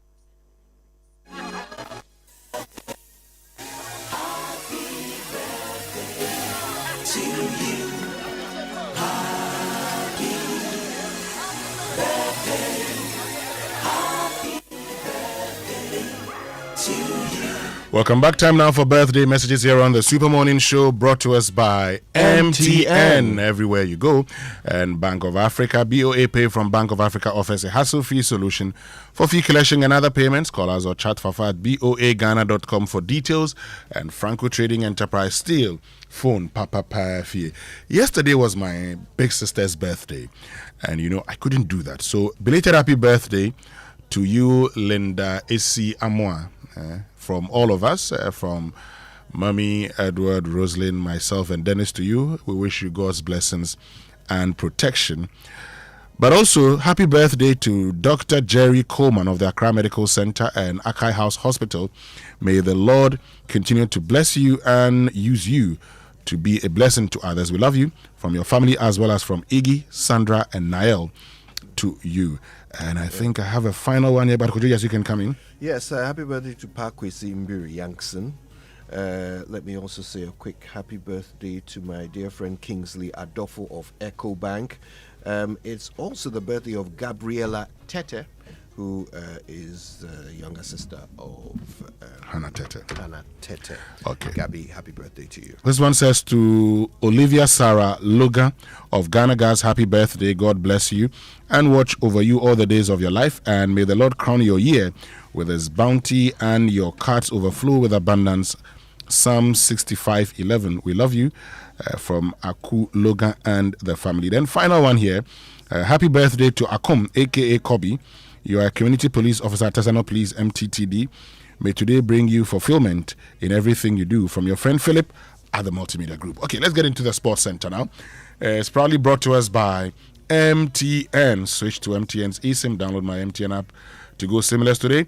Standard Chartered Bank, here for good. DSTV, the biggest football tournament is here. And DSTV is giving you front row seats to all the action live. It's the FIFA World Cup 2026. And it's that time when everything can wait. Even sleep can wait too. And the sleep has been waiting because we've been watching Hisense everyday prices for everyday people. And, with the MTN at 30 promo, every call, every text, every browse, and every Momo transaction, and every connection to home fiber, and every activity on the My MTN app earns you points towards amazing rewards, including 9 brand new Toyota Land Cruiser Prados, over 10 million Ghana cedis in cash prizes, and unforgettable experiences just for you. Because every move counts, dial *530# or use My MTN app to participate now, and let's stay connected everywhere you go. MTN at 30 promo, make every move count. Terms and conditions apply. For over 130 years, Standard Chartered has been more than a bank. They've been partners in progress, and from helping establish Ghana's financial system to building businesses and connecting them to the world, from helping generations grow and protect their wealth to powering innovation and helping communities thrive. Today, we stand on 130 years of heritage to power your ambitions and unlock opportunities. 130 years of expertise to drive cross-border connections that move businesses forward, support your financial and wealth aspirations, and to sustainably impact communities. As always, we believe we can achieve more by partnering together. Standard Chartered, here for good. But if you're looking for premium electronics and home appliances at unbeatable value, choose Hisense, Ghana's trusted brand for innovation, quality, durability, and affordability. From world-class televisions, refrigerators, chest freezers, and air conditioners to a complete lifestyle range, including laser TVs, gas cookers, washing machines, and more. Hisense has everything you need to upgrade your home and everyday living. And as one of Ghana's leading electronics brand, they stand firmly behind the quality and reliability of their products. And that's why customers enjoy up to 5-year manufacturer's defect warranty on their products, giving you peace of mind with every purchase. With conveniently located showrooms across Ghana, getting your favorite Hisense products has never been easier. Locate them in East Legon, Keseman, Achimota Mall, North Industrial Area, Accra, Opera Square, Accra Tudu, Dansuman, La Paz, West Hills Mall, Broadcasting, Kaswa, Bachona Junction Mall, Tema Community 1, Tema Community 25, Amrahia, Afia, Nyamata Eko, and Hacho. Hisense, best for quality, best for durability, best for energy efficiency, best for affordability, best for style, best for technology. Call them on 0302 550000. Visit hisense.com.j for inquiries and more information. Follow Hisense on Facebook, Instagram, X, and YouTube for the latest promotions, product launches, and exciting offers. Hisense, everyday prices for everyday people. Ajay. Winston, good morning to you and to all of our listeners. Welcome aboard to the Joy Sports Center with me, Victor Achitamaklu. We'll preview tonight's blockbuster World Cup semi-final between Spain and France in a bit. But first, the future of Black Stars head coach Carlos Queiroz, and reports suggest that the Ghana Football Association and the Ministry of Sport and Recreation are discussing a 2-year contract extension for the Portuguese coach. He's 73 years of age and he was appointed on a 4-month deal for the World Cup, which expires at the end of July. He's overseen 5 games as head coach, including 4 at the World Cup, recording 1 win, 2 defeats, and 2 draws. Goalkeeper Lawrence Atizigi says he hopes the former Manchester United and Real Madrid manager remains in charge of Ghana. He's his kind of person, and his kind of motivations and his atmosphere to the team was perfect. So it was really a great experience for me working with him. I don't really know about the contract thing. Yeah.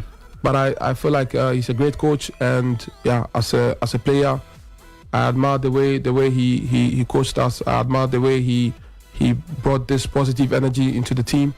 So yeah, as to if he's going to stay, I think this is the decision of the management. So this hopefully for me, it will be nice to have him on board. But everything that goes beyond is the decision of.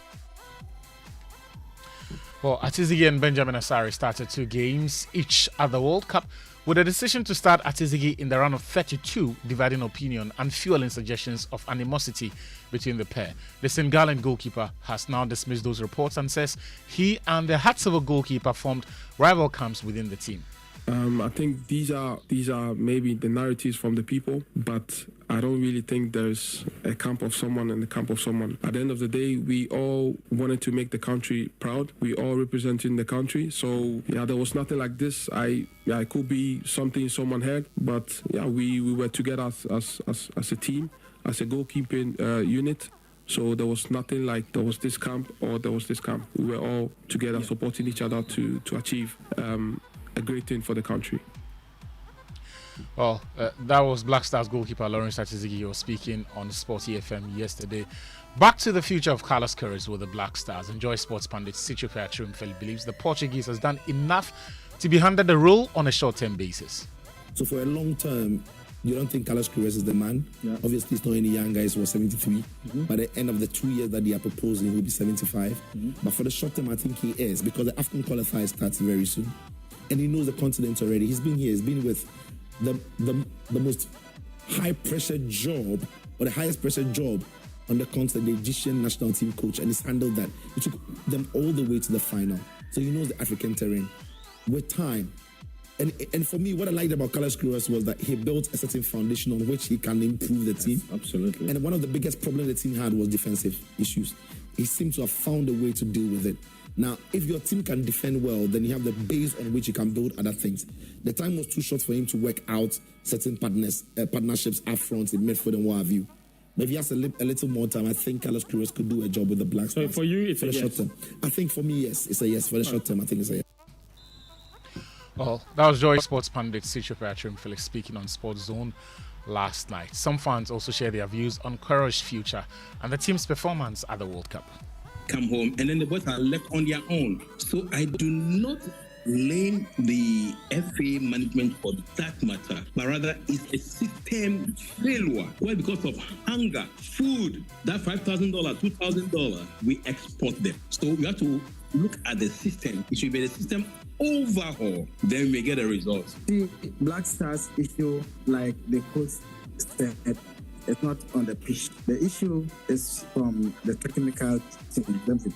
Every member or big man in the committee has a member or a player that they want. And so they want everybody to play on the pitch. And so you see, we have a group of players. All the players that went there are good, even though they are better than each other. But those that are better are found on the bench. I don't blame him, but I don't see that a lot. That does not inspire confidence. And so when I look at the kind of contracts he's been given for 2 years, I'm a bit worried. I'm a bit worried because if you look at the World Cup, our best players were defenders. All our attackers looked very, very lost. Very lost. We are only crediting them for their defensive abilities, but their strikers, they should be doing a lot more up. Yeah. Elsewhere, the women's national team, the Black Queens, they face Cote d'Ivoire today in an international friendly ahead of the 2026 Women's African Cup of Nations. That game kicks off at 5 p.m. tonight in Casablanca and will be played behind closed doors. Head coach Kim Lassie-Okegwin will use the game to assess his squad and fine-tune preparations for the tournament, which runs from July 26th to the 16th of August this year. Later tonight, France and Spain meet in the World Cup semi-final at the Dallas Stadium.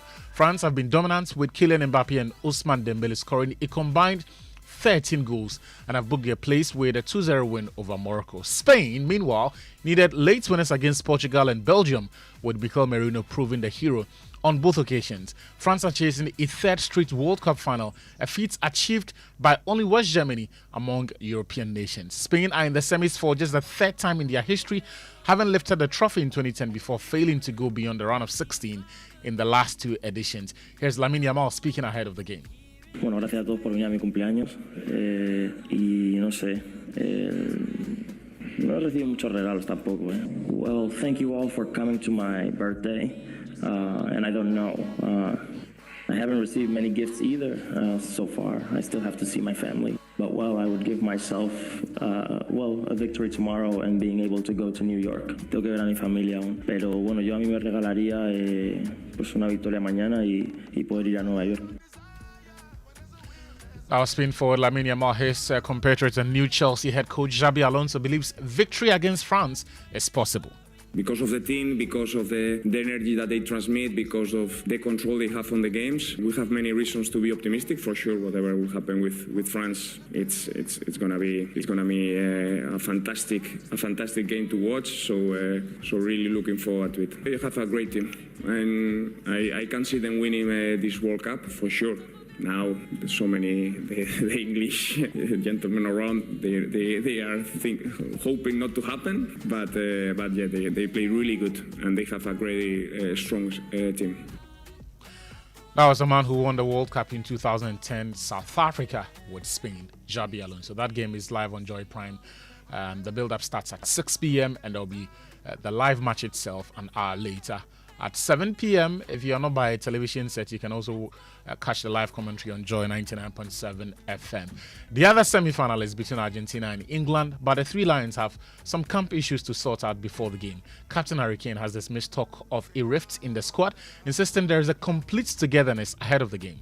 Yeah, I think we understand it. I think, players on the pitch know more than anyone when you're playing well, when you're not playing well. That is part and parcel of football. We understand what the boss meant, and the boss has been so complimentary about us as a group. And he said as well, from the mentality point of view, which is sometimes the hardest part to get, we're at the highest level, and we have been for a period of time now. Yeah, look, it's hard when you're playing a game, especially a game like that, and you get asked a question 5 minutes after the final whistle, when he hasn't really known what the manager's really said. It's like, what do you want Jude to say? You know what I mean? Like, we've just been through a battle. It was really tough out there. I think it's easy to try and create this division. It always seems to be maybe an English mentality, an English thing to do at these major tournaments.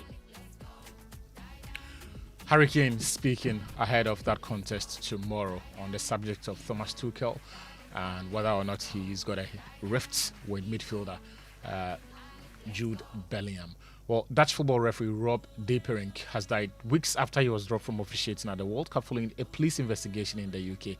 He was 38 years of age and was arrested by the Metropolitan Police in April following a report of a sexual assault against a teenage boy. But the case was dropped because of a lack of evidence. In Croatia, they have gone back to their former manager Slaven Bilic as head coach following the exit of Zlatko Dalic. Bilic is now 57 years of age and returns to the national team after previously coaching the under-21 side before a 6-year spell, during which period he qualified them for the European Championships in 2008 at the expense of England, and then in 2012 the European Championships again. Overall, he took charge of some 65 matches. In the Premier League, Manchester United have completed the signing of Brazilian midfielder Andrés Santos for £48 million and have also agreed a deal in principle or triggered the release clause of Aston Villa's Yuri Tillemans as they try to revamp their midfield, ending the Joy Sports Centre. You will join us at 10 a.m. today on Joy Prime. Oh, most definitely. I mean, I'll be done with the show, so why not? I need to join you, do all the analysis of what we can expect, when England. Yes. There's a message from our good friend Felix Remark for, I think, an earlier conversation you were having. Okay. He says any city that regularly requires citizens to roll up their sleeves for mass cleanup campaigns after every flood or heavy rain is admitting a deeper failure. It signals that drainage systems are inadequate, waste collection is unreliable, enforcement is weak, and maintenance is neglected. The need for communal labor becomes a symptom of poor governance and broken infrastructure rather than a virtue of community spirit. What looks like solidarity is often just residents compensating for what their city failed to do in the first place. That's from Felix Remark. He's asking for the SMS contact, so I'll share that with him. Yes, share that with him. And he makes a very important point. Yeah. Because this morning, yesterday when we activated the phone lines, many of you said, the National Sanitation Day went on well. Let's institutionalize it. Let's do it every month. And I said, but we've been doing that since 2014. But hold on a minute. Is that what we need in this country? No. Don't we know what the problems are? There is room for personal responsibility, your duty to yourself to be clean, to keep your environment tidy, to desilt that gutter when you realize that it is getting choked. But largely, it is the duty of the states. There has to be a system. Yesterday, there was a video on TikTok where a certain gentleman had clogged the gutter right in front of his house with locks so that his car can pass over it. That kind of thing exists because there is no proper structure put in place by the government, for waste management. And that's why people can block waterways and that kind of thing without any consequence. All right, Achu, thank you very much for joining us with the latest in the world of sports here on the Super Morning Show on Joy 99.7 FM. But let's do this together. Tell us what your own thoughts are, okay? Social media messages brought to us by EcoBank, the Pan-African Bank, number 10 Liver Salt, a refreshing relief, and Cowbell Coffee with you every moment. You can join us on X, use the hashtag JoySMS, then on WhatsApp 055-1111-997. But how money really moves in Ghana. At EcoBank, we know it doesn't move only on payday. It moves every day, connecting Ghanaians with their families, communities, and businesses. It's airtime sent to a sister, transport money for daddy, support for a cousin's education, contribution towards family funeral, and a helping hand when it matters most. In Ghana, money is more than a transaction. It is people supporting people, families helping families, and communities moving forward together. And that's why there's EcoBank, a bank built for the way Ghanaians and Africans move money. With one seamless banking experience across 34 African countries, EcoBank digital platforms connect businesses, people, and opportunities in Ghana and across the continent. Pay bills, transfer money, access ATM services, and manage your finances anytime, anywhere with the EcoBank mobile app, USSD *770 hash, EcoBank Online, and EcoBank ATMs nationwide. EcoBank, the Pan-African Bank. But time now for the Business Minute, brought to us by Anointed Engineering Services, the generator experts. Good morning and welcome to the Joy Business Minute, brought to you by Anointed Electricals, the generator expert. The Finance Minister, Dr. Arthur Forson, is likely to present the mid-year budget review next week. This is what Joy Business has picked up from persons with knowledge of the presentation. The government has stated that it has no immediate plans of rushing to the international market to raise funds. Now, this is coming after it made some significant progress on nearing the completion of restructuring of its eternal debt. And the price of fertilizer on the global market and other food commodities are seeing some significant decline in prices ending June this year.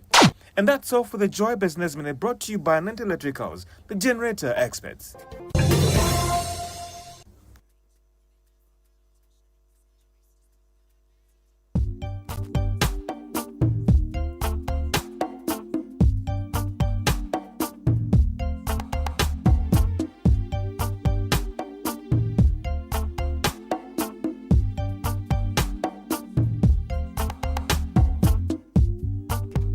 Welcome back. And you know, Anointed Engineering Services Limited, now they're into the sale of ultra-silent, fuel-efficient diesel generating sets with sizes ranging from 5 kVA to 3,000 kVA at competitive prices. And for every generator you acquire, you will enjoy a 5-year warranty. They undertake maintenance and repairs of all kinds of diesel generating sets. Their services include a 24-hour emergency service, sale of genuine spare parts, reliable rental service, professional advice, and sale of tower lights and rental. Locate the East Legon branch at 26 Boundary Road, Legon, close to AH Hotel, and head office at number 77 Anointed House on the main Odoko Malam Highway near the Odoko traffic light. They also have 21 branches nationwide, and they're into skill training. They have a training school that trains students in generators and plants, auto mechanics, electricals and controls, and solar installations.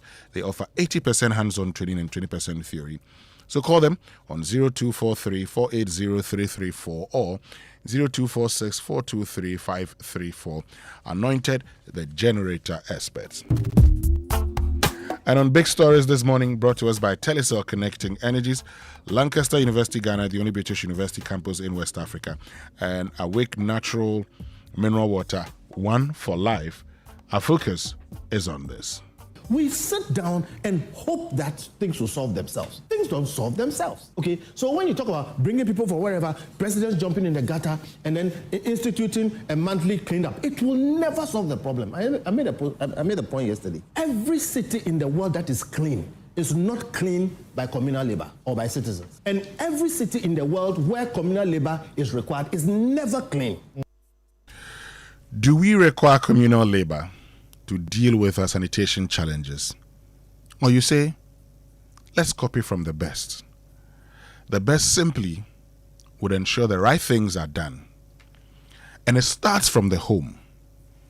When you generate waste, you segregate them, you separate them, and from there they are collected and recycled.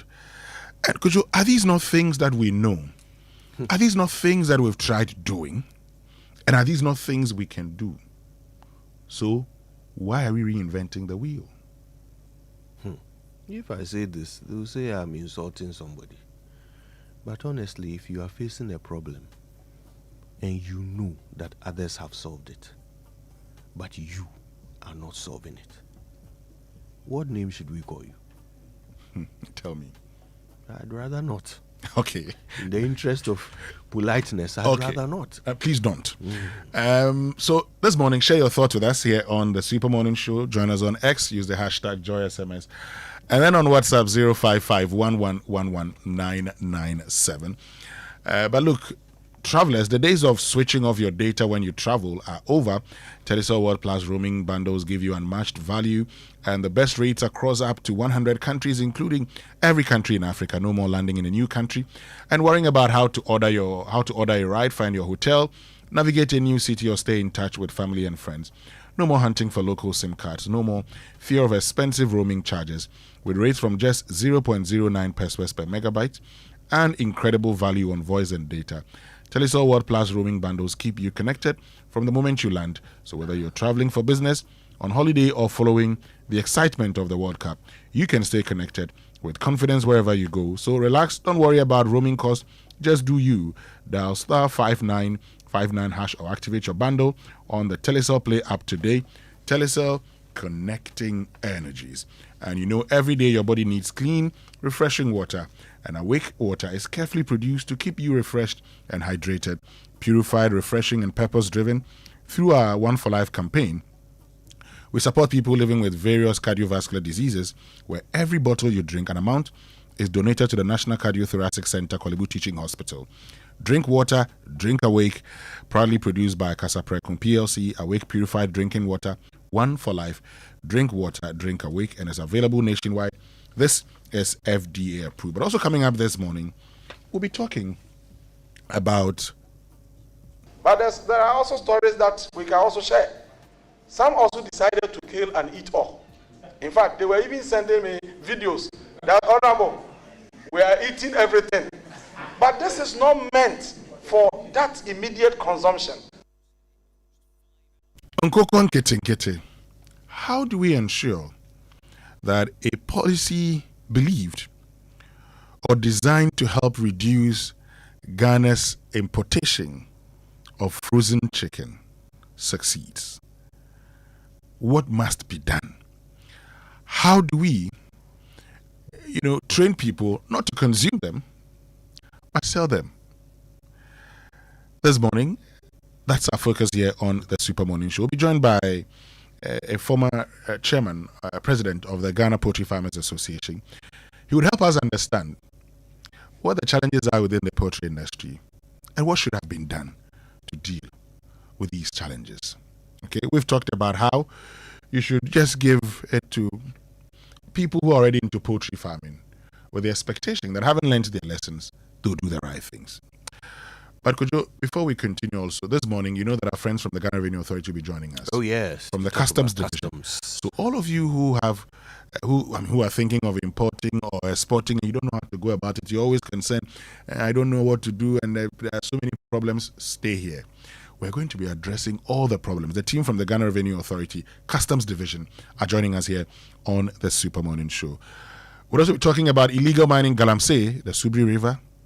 Unfortunately, is the subject of illegal mining, and we're going to be talking about it. Rastos will join us. But Kojo, while we talk about all of these, it's also important that we help those who are affected by the floods. Yeah. We've seen it. I mean, you've seen the heartbreaking images and videos, but behind every picture is a family struggling to rebuild its life. Today, they need our support, so we're appealing to individuals and corporate organizations to support this humanitarian effort by donating essential relief items or cash. Priority relief items include non-perishable food items, drinking water, clothes, toiletries, medical supplies, mosquito nets, mattresses, blankets, and beddings. Cash donations should be sent to the MTN mobile money number 0593038842. 0593038842. The account name is Multimedia Group Limited or Daniel Boyfew. And the bank account number, that's the UBA Ghana Tema Industrial Area branch. The account name is the Multimedia Foundation. So once you go to any UBA branch and ask for the Multimedia Foundation account number, you'll be giving. Relief items can also be delivered to the offices of the Multimedia Group Limited, Kokomlemle, Accra. Together, let's stand with our brothers and sisters in their times of greatest need. Okay? It's heartbreaking what's happened to our brothers and sisters, and it's good that we're in a position to help. Let's do that. Let's do that. Sure. Sure. Let's help them. Okay, let's help them. And because you see, we're people who always come to the help of people who need it. So let's do this. And I know that it is love, and this place is much brighter than tomorrow. And if you really try, you'll find there's no need to cry. In this place, you feel there's no hurt or sorrow. There are ways to get there if you care enough for the living. Make a little space, make a better place, heal the world, make it a better place for you and for me and the entire human race. So let's make the world a better place for these persons affected by the floods. Stay with us. When we return after these messages, we're going to be talking to our friends from the Ghana Revenue Authority to help us understand the whole customs processes. And so if you're thinking of exporting or importing, this is a show you don't have to miss. We'll be right back. Broadband upgrade, you get up to 40% more data on the same old bundles. Best part, the bundles don't expire. That's how we like it in the town. Yeah, from on-cap speeds to fixed line calls and flexible data moves that allows you to move data up to 4 devices. Telisa offers an unmatched band for fixed broadband solutions for every need. Telisa fixed broadband has got you. For your home or business, experience the true broadband difference with up to 40% more data on Telisa fixed broadband at the same price. Move your non-expiry data to up to 4 devices. Get free fixed line calls and more tailored fixed broadband solutions for your home or business. Subscribe at www.telecel.com or download the Telecel Play app or visit a Telecel retail shop today. Telecel, connecting energies. So the essence of my praise is centered on your grace. My name is Diana Hamilton, VGMA Artist of the Year 2021 and brand ambassador of Awake Purified Drinking Water. I am super excited to partner with Ghana's first charity-driven water to give back to our communities. Awake is a brand that makes a difference. We impact the world around us. That is why for every bottle of Awake water you buy, an amount is donated to the National Cardiothoracic Center. Yes, every time you quench your thirst with a refreshing bottle of Awake, you're helping contribute to save lives. So keep drinking Awake Purified Drinking Water and let's continue making a difference. Awake Water, one for life, supporting the National Cardiothoracic Center. This advert is FDA approved. Looking for a location that gives your business a competitive edge? Dawa Industrial Zone offers world-class facilities, direct access to major trade hubs, and a thriving business ecosystem. Whether you are setting up in the manufacturing, logistics, or services, our ready-to-use industrial spaces and supportive policies make expansion easy. Visit www.diz-ghana.com or call 055-20-40,000. Dawa Industrial Zone, where businesses thrive. This damn patch again. Ebo, look at this wall. Every few months, the same damn patch comes back. I've painted it twice already. What is all this? Kofi, you can't fight moisture with paint. The problem is inside the building itself. Yes. So what can I do? The house is already finished. Simple. Gasem Super Strong Waterproof Cement. It's a new cement with built-in water protection technology. Water protection? Yes. So it's just for repairs? No, my friend. That's the difference. Use it to fix dampness and seepage. Or use it for new buildings. Foundation, block work, plastering. One cement that builds and protects. Wow. Gasm Super Strong Waterproof Cement. The one cement that builds and protects. Build it right once. Gasm, the nation builder. Do you know how money moves in Ghana and across Africa? How it really moves? I didn't judge to deliver justice in the matter. So in the tribunal system, the tribunal chairman, who is under law supposed to be a lawyer, is joined by 2 other members of society who may not be necessarily lawyers, to join him to hear the cases and make pronouncements. And if any person was aggrieved at the time, the person had appellate processes available to him or her. And so it was a system where practicing from the onset of the Fourth Republican Constitution from January 93 until 10 years later, when 2002, sometime in April or May, when the then Attorney General, Nana Akufo-Addo, I should say, came to Parliament with a bill to effect some amendments to the existing Courts Act, I believe Act 459, 1993, which in itself had been amended by Act 469 in December 93 to, as it were, give the community tribunals and circuit courts some criminal jurisdiction. Initially, they didn't have criminal jurisdiction when we started from January. So in December, Parliament decided that they must assign, as part of the jurisdictional mandate of the circuit courts, criminal jurisdiction. They only had civil jurisdiction. So the second amendment came in 2002.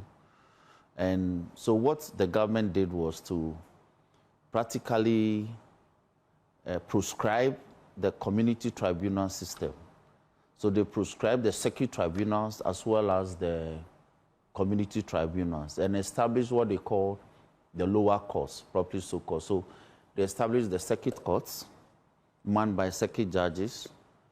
Then they established the district courts, manned by magistrates, district magistrates. Then they also established what we call the family courts or the family tribunals. So the 202 amendments, that's 2002 Courts Amendment Act, I believe Act, if I can quickly reference that, Act 620, then prescribe the tribunal system at the lower courts. Now, they didn't touch the regional tribunals because they are embedded in the Constitution. So that couldn't be touched, except you may have to do so via constitutional amendments. So the regional tribunals stayed in operation, but they used the parliamentary route through an enactment to then annul the tribunals as they existed within the lower court structure. So even me, when I graduated in 2009, as recently as 2009, because senior is here, so as recently as 2009, I had the privilege of appearing before, I believe Justice Wilson. He was appearing. He was then manning the Greater Accra Regional Tribunal. You know, behind Kwame Nkrumah Mausoleum, there was a Greater Accra Regional Tribunal operating behind Bedin Power Hall. So my boss had a couple of cases there, so we used to appear before him. So by 2010, effectively the system was, empaneling the regional tribunals was, it came to an end. So C.J. Wood at the time, what she did was, I think she just stopped empaneling them and promoted all the regional tribunal chairmen at the time as high court judges. So justices like Jakpasu, Justice Abdullahi, I remember them because once you appear before, you know who the judges were.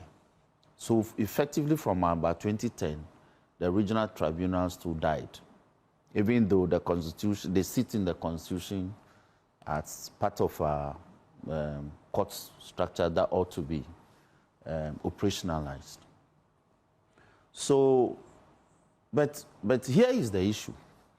The judiciary every time comes to Parliament as part of the annual rituals with requests for more funding to do what?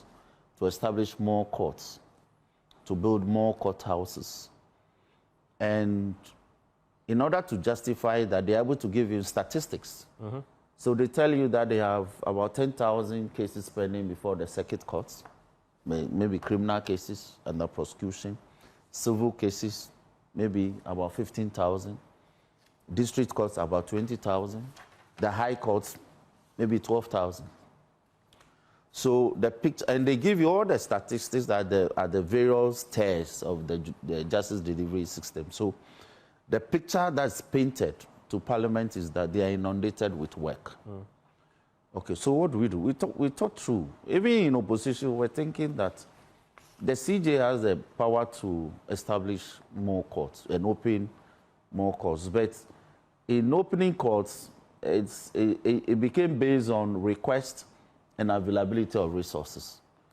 So when I qualified within the past 16 years, I believe that we have had like 35 more high courts established, in addition to the courts that we came to meet in 2009. It's more than that. 35. No, it's more. Are you looking at divisions of the courts? Divisions of the high courts, that's what I mean. Okay. We have one high court, but opening them in some municipalities. And then on the Kufuado? Yes. We had over 100 courts being... No. So you are referring to the high courts, the divisions that have been created. Then, in Accra alone, the modern court complex, when we move from the fast-track court premises and the commercial court premises, and we move into the modern court complex alone contains 35 high courts. Financial courts, criminal court, land courts, matrimonial courts, and all that. 35. We started with 35. I don't know the numbers now. As for the circuit courts, plenty. The district courts were practically, the law demands that every district capital every district ought to have a magistrate court. So minimum, we have 261 district courts or more. And in some districts, because of the sheer scale, the fiscal nature and all that, so you have like 2 or 3 district courts. Staying with us here on the Super Morning Show on Joy 99.7 FM. You know, before the break, I told you that our friends from the Ghana Revenue Authority, Customs Division, were going to be joining us.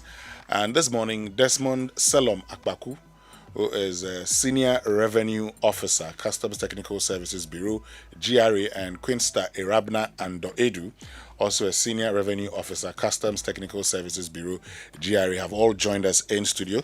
Good morning to all of you. Thank you very much for joining us. Good morning. Thank you. I believe you're all doing well. Yes, please. Good. So we'll get into it shortly because, for many of us want to understand, the customs regime and how we engage in import and export. So for those of us who are thinking of importing or exporting, this is a conversation you don't have to miss. But before we get into that, the Ghana Association of Banks wants you to shine your eye when you receive urgent emails or messages about your bank account. Fraudsters create fake websites that look exactly like your bank's, same logo, same color, same design. They may send you a link asking you to verify your details or risk losing access to your account. Once you enter your information, they can take control of your account. Before you click, check the link carefully. Some fake links may appear genuine at first glance but contain slight differences, such as extra letters, missing letters, or numbers replacing words. Others may use long, confusing web addresses or shortened links that hide the real website. Never click a suspicious link. Instead, quickly visit your bank's official website for information or contact the bank directly using its official phone number. Shine your eye, spot the fraud, stop the fraud. This is brought to you by the Ghana Association of Banks. But these days, some mattresses are being made from all kinds of unsafe materials that are not fit for sleeping surfaces. And these mattresses may be cheap, but they can be harmful to your health, and they don't meet Ghana's safety standards and will end up costing you more. Latest Foam remains a tried and tested brand we all love for almost 60 years now. They offer you unmatched quality and durability for every Ghanaian home. So make the smart choice. Talk to them on 0302-231155 in Accra or 0322029365 in Kumasi for all your inquiries, or walk into any of their outlets nationwide for your preferred choice. You can also visit them at latestfoamghana.com and all their social media platforms. Do not settle for less. Go for quality. Buy Latest Foam, or else, Charlie, you do.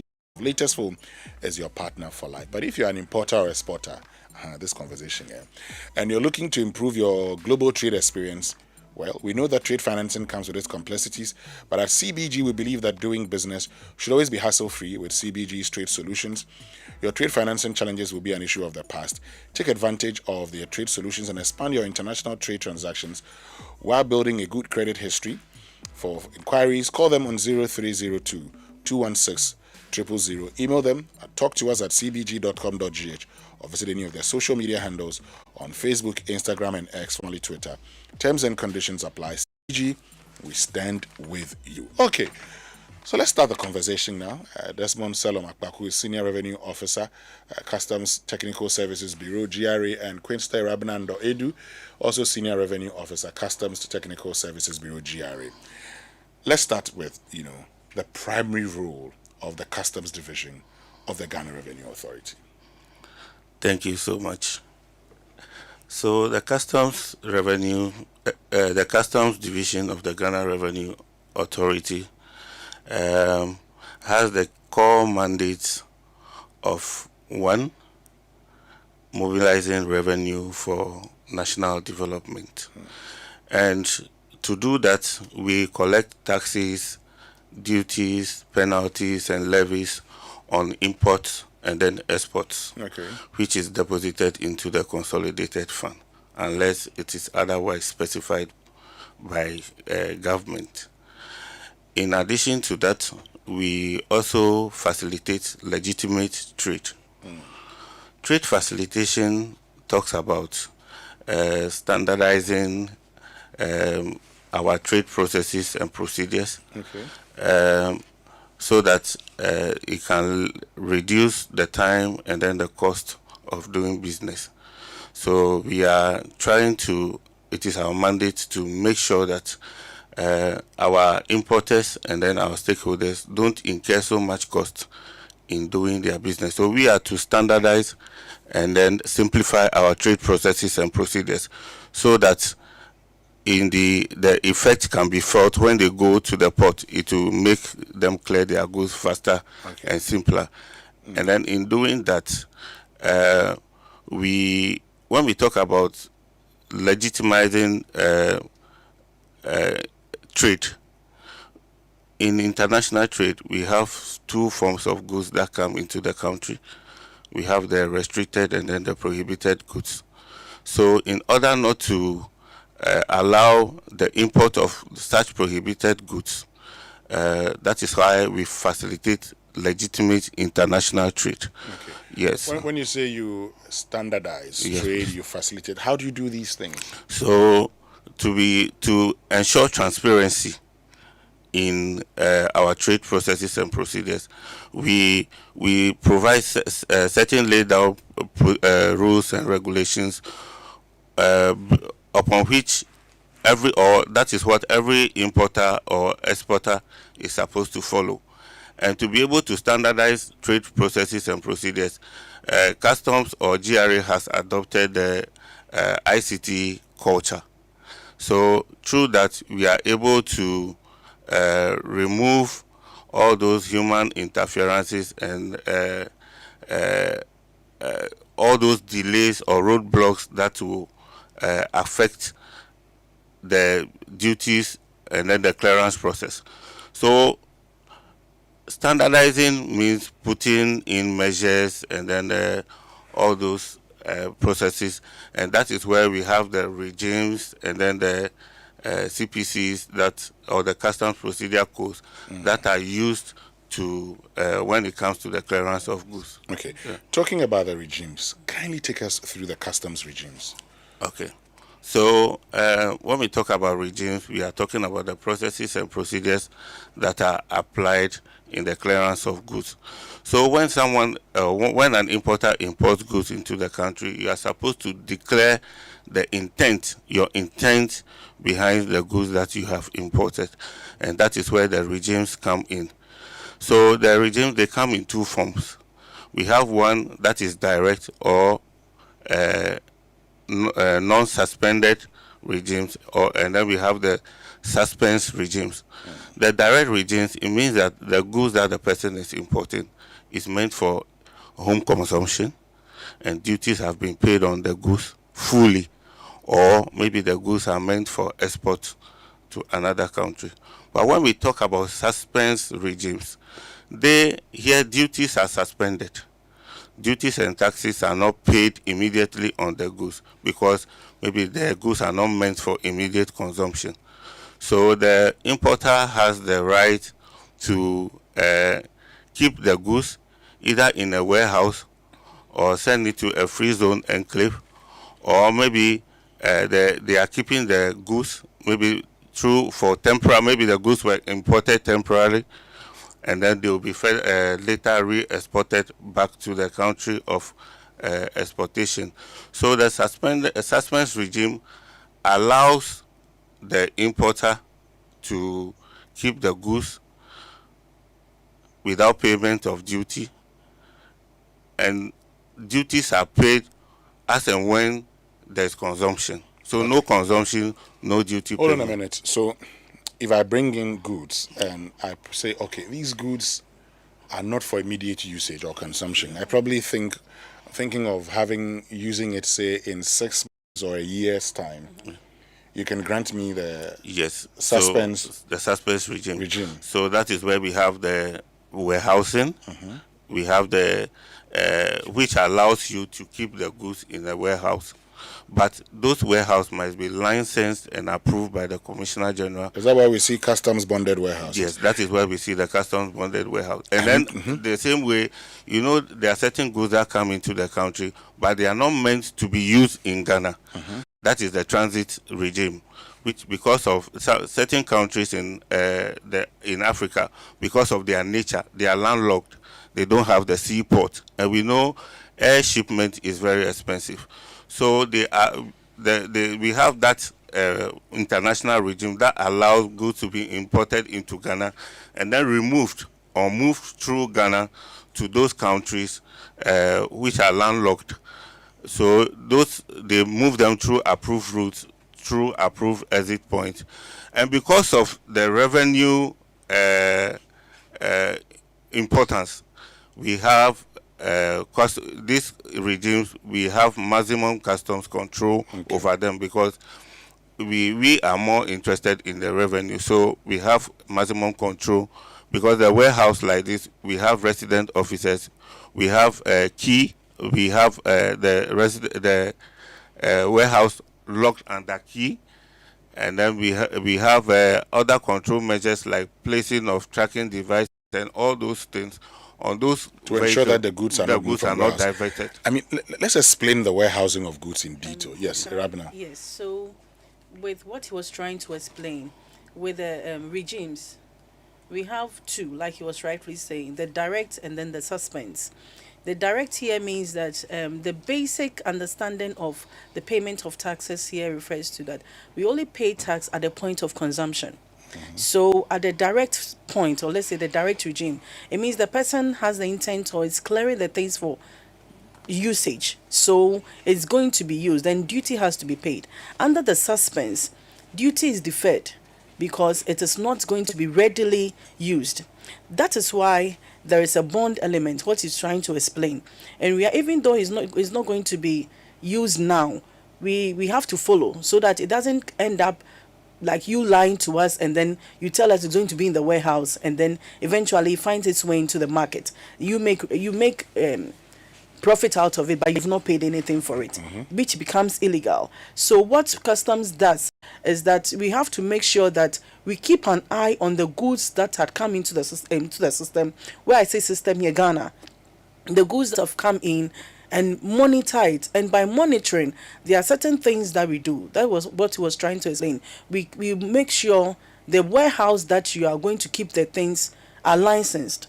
We have documentations about it. You can't just get up and say that my backyard is my warehouse, so I'm keeping the things there. No. There are certain conditions that you have to meet for that premise to be called a warehouse, where will permit you to keep those things. And in keeping those things, there are other obligations that you're also supposed to,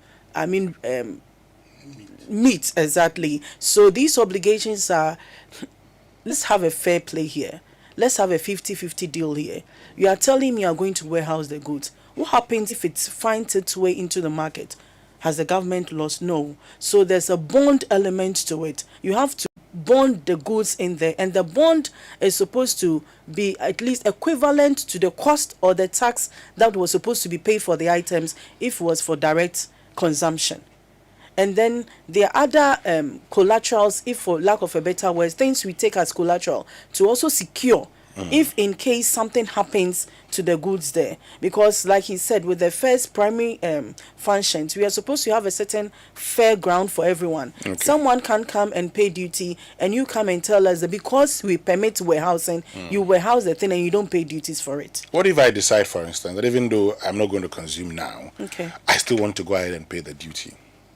Well, you can pay the duty. It happens. You pay the duty. These big shops, they bring the things. They don't want their shops to go dry, so they bring the things in bulk. They pay their duty and then still keep them in their warehouses. Once duty has been paid, the government doesn't really keep a key eye on it, because what I'm supposed to secure from those goods have already been attained. Okay, but what if they add others that have not also been paid? Well, if the others that are not supposed to, are not paid, that is where we draw a clear line between those that have been paid, and then if you are warehousing the remaining that has not been paid, that we have interest over. You know, one of the things that people are really concerned about is the duties and taxes. And whenever you import, you know, you're always concerned about how much duty you pay first of all, and then the taxes. How are these determined? Okay, thank you so much. When you import goods into the country, we take into consideration several key factors. First of all, the value of the goods you are importing is very important, because it is based on the value of the goods that we are able to apply other forms of, or determine the duties and taxes you pay. The country of origin is very important, because that will also help us to determine the freight amount that we apply to the goods. Because in our system, we do our valuation based on cost, insurance, and freight. So the cost of the goods, the insurance on the goods, the freight, all matters. Then we have the tariff code, or the tariff, or the rate of duty that is applied to the commodity. And then you know, in Ghana too, we also have other charges and then other levies and taxes, or maybe penalties that are imposed by government. So when you add all this to the cost of goods, the country of origin, the rate of duty, the insurance, and then the freight, among other things that are paid on the goods that are imported, we are able to arrive at the customs duty that we are supposed to pay. There's a question for you, because a lot of people, when it comes to, you know, the very first time they actually engage customs with duties is when they are buying vehicles. Okay. So this one says, can you please ask them if they take into consideration the state, say an accident car, before putting a value on it, and what value do they put on it? Is it the invoice value or their own value? And we've gotten to that important point, you know, up to 5 years, up to 10 years. I mean, tell us, help us understand. So thank you so much. You see, when it comes to vehicle importation or vehicle valuation, it's a whole, it's different from goods. Vehicle valuation, usually, let me describe it this way.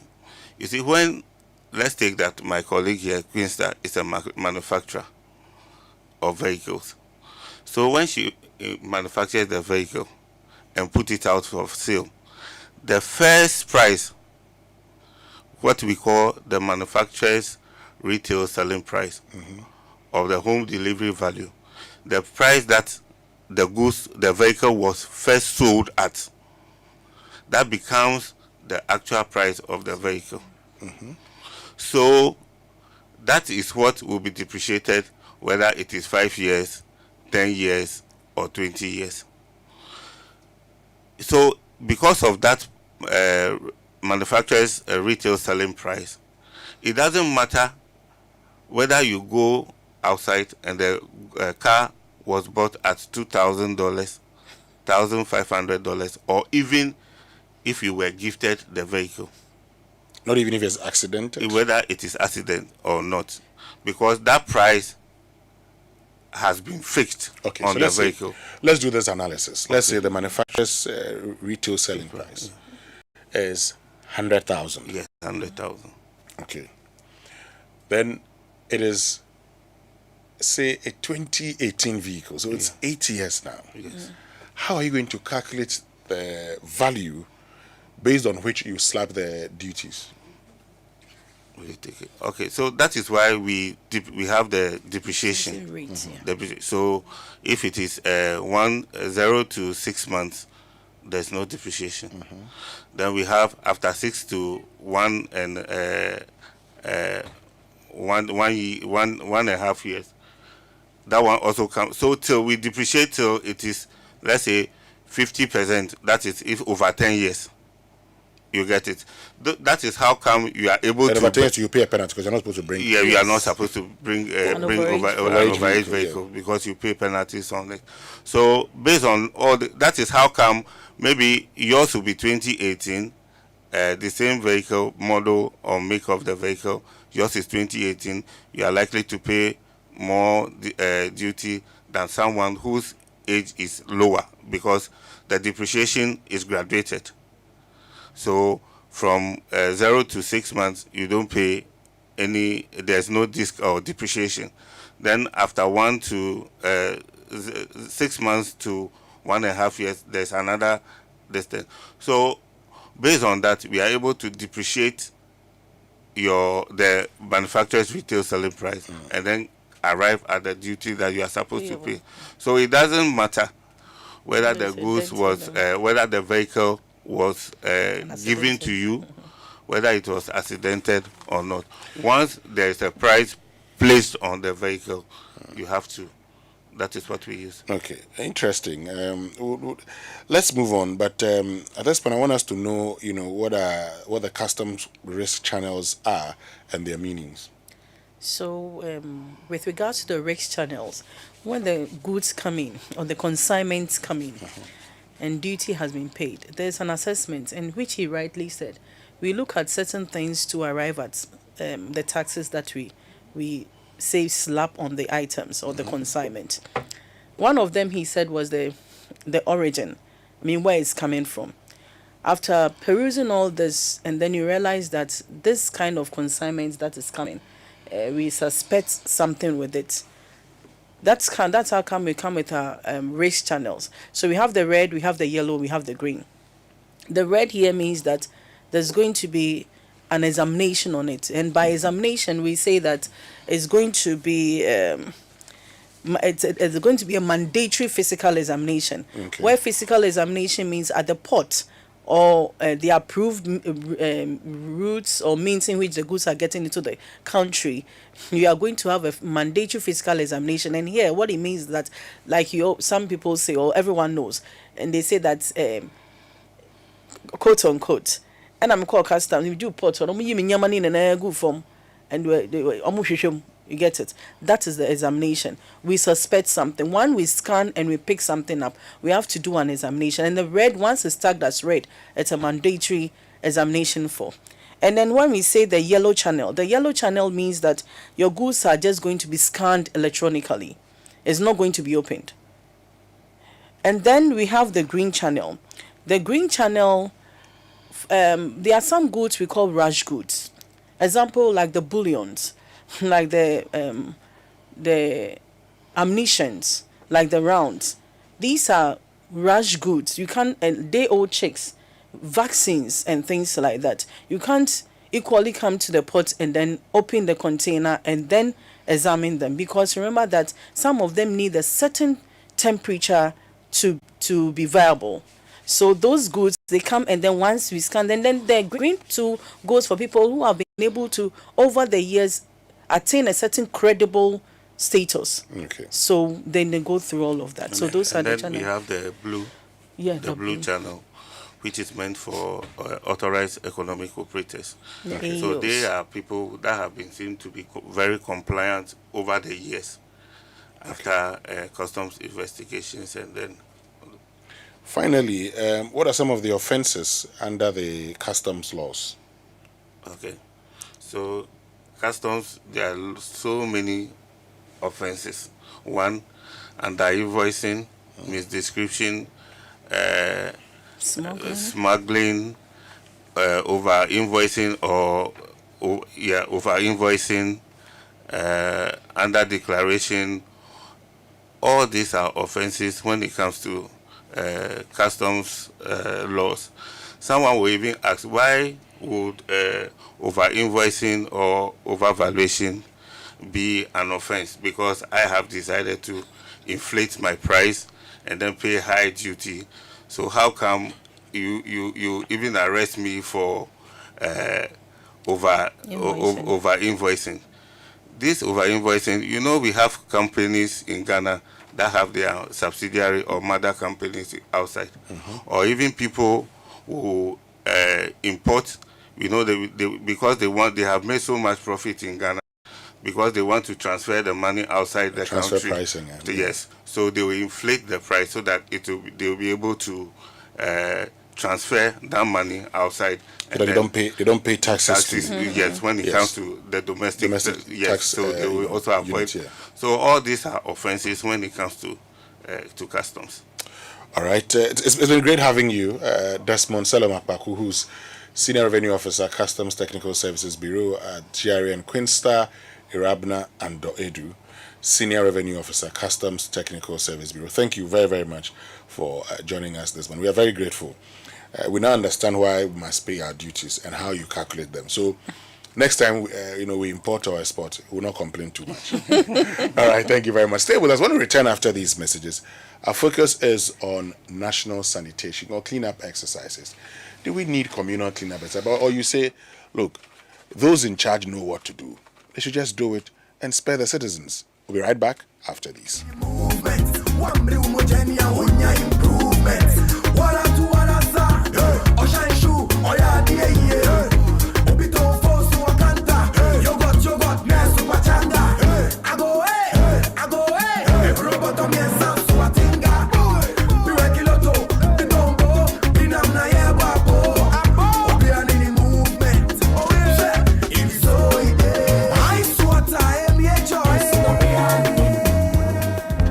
Parents, you've worked hard to give your child the very best future. With a 90% graduate employment rate in the first 6 months of graduation, that future could be right here at Lancaster University, Ghana, the only British branch campus in sub-Saharan Africa. The same globally recognized UK degree, accredited to the highest international standards, all within a modern learning environment. Applications are now open. Visit lancaster.edu.gh to apply today. Lancaster University, Ghana, a global degree at your doorstep.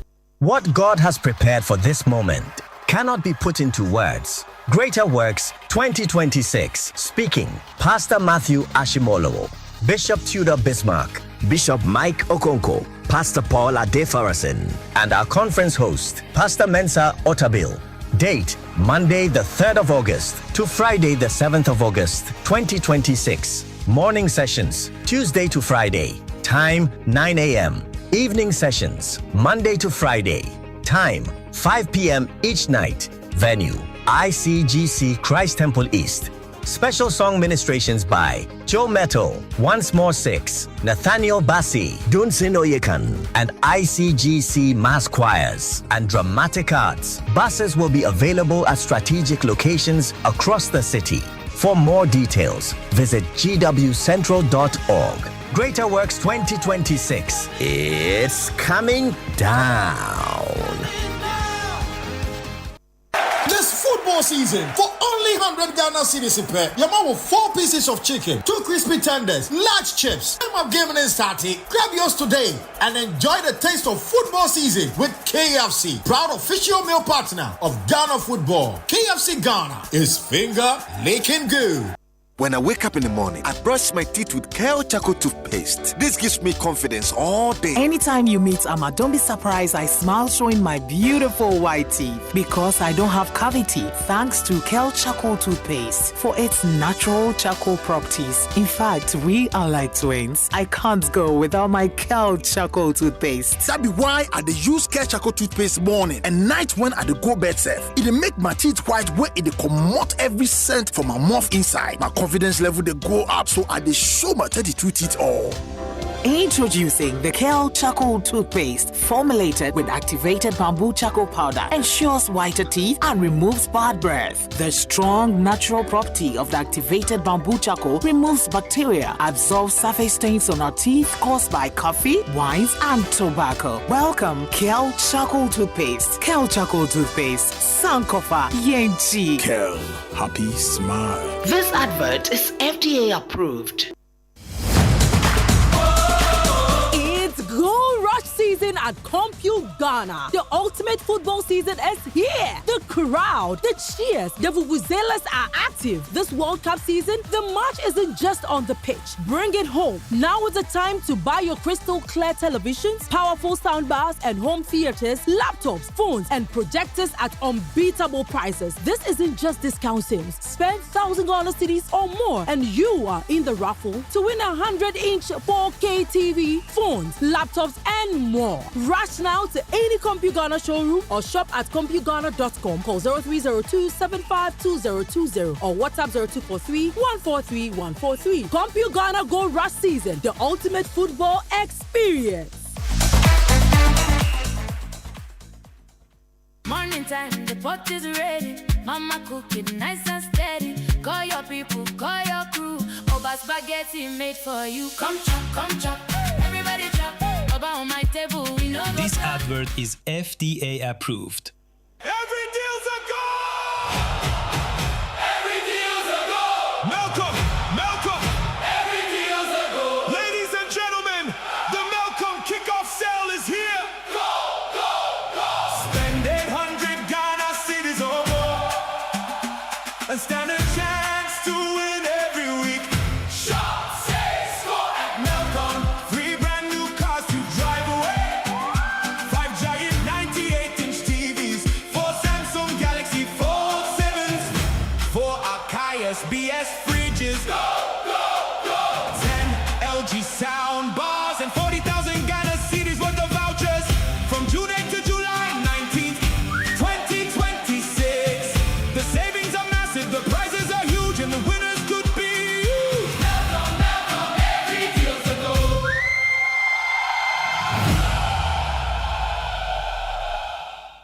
Welcome back, and thank you very much for staying with us here on the Super Morning Show on Joy 99.7 FM. And you know, Kojo, over the weekend, during the cleanup exercise, there were some persons who complained that they had cleaned their areas and now got into vehicles to go to other places, and they were stopped and asked to go and clean.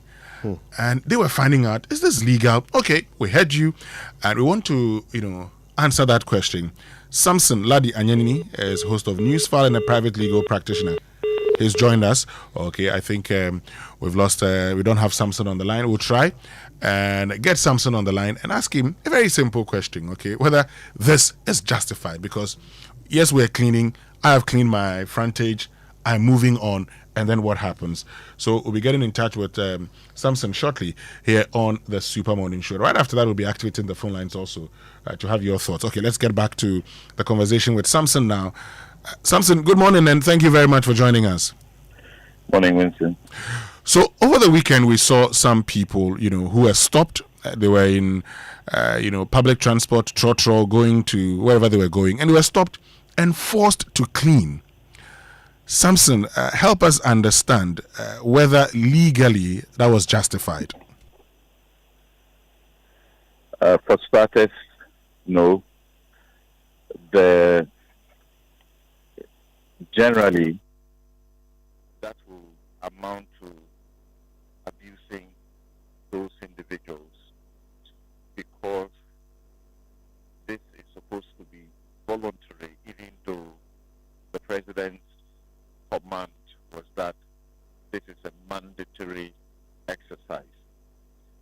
There is no national legislation that says that the president can make such a command and everybody must comply with that command.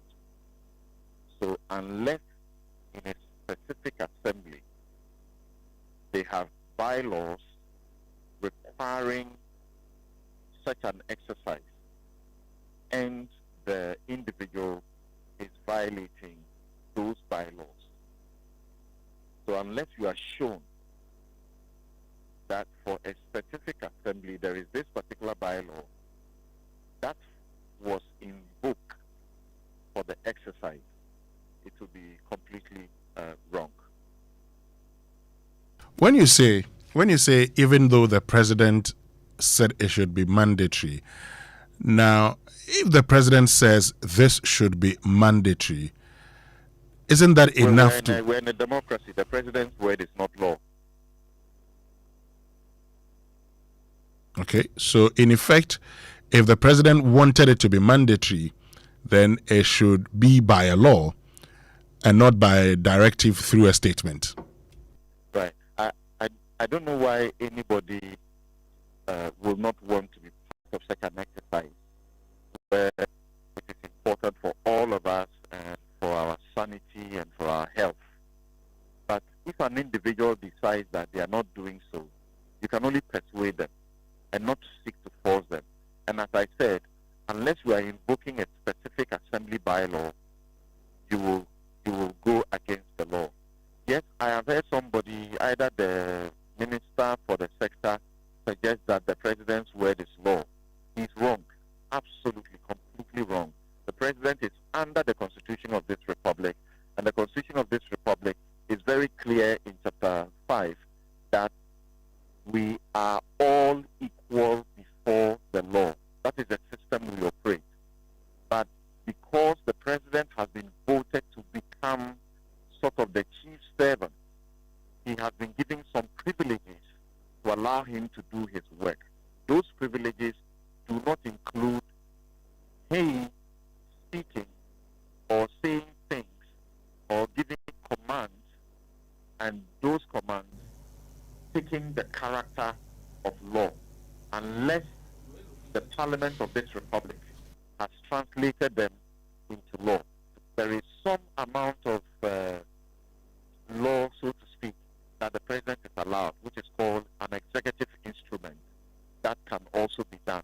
But as you and I know, this was something that came in an emergency situation, and the announcement was made that we should all do this thing to help, ourselves. So that conduct was wrong. Such people must be brought out.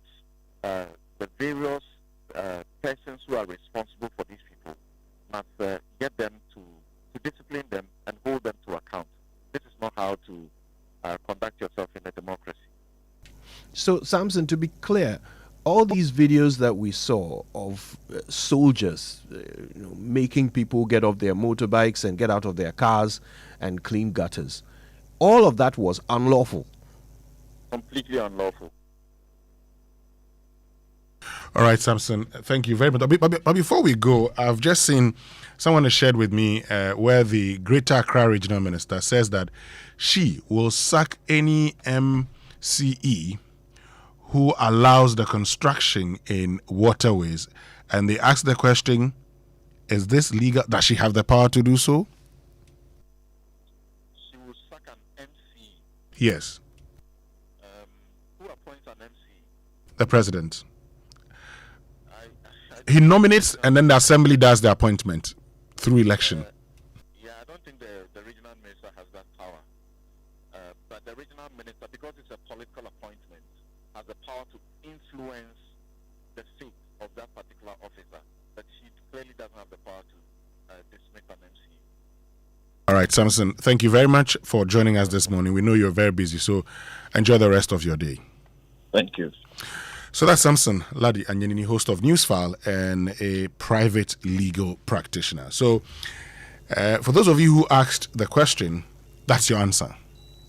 It was wrong and there's no justification unless the assembly has a bylaw that says when the assembly declares a cleaning exercise, everybody must actually partake in it. In that case, if you refuse to do that, then the assembly can actually compel you to do that, okay?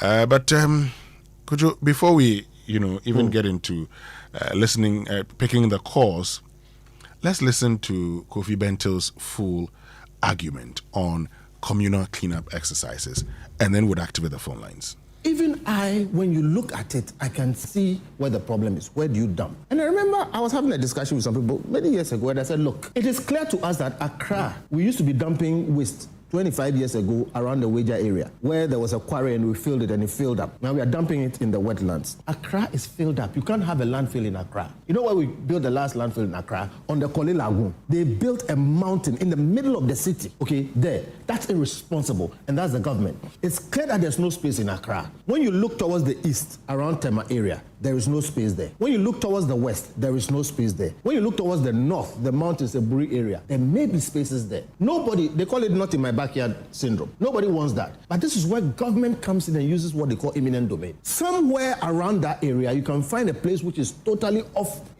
any habitation. Find a deep valley, create a railway from here there, okay, and then transport this thing and build a landfill. A landfill is an engineered facility, a properly engineered facility. We sit down and hope that things will solve themselves. Things don't solve themselves, okay? So when you talk about bringing people from wherever, presidents jumping in the gutter and then instituting a monthly cleanup, it will never solve the problem. I made a point yesterday. Every city in the world that is clean is not clean by communal labor or by citizens. And every city in the world where communal labor is required is never clean.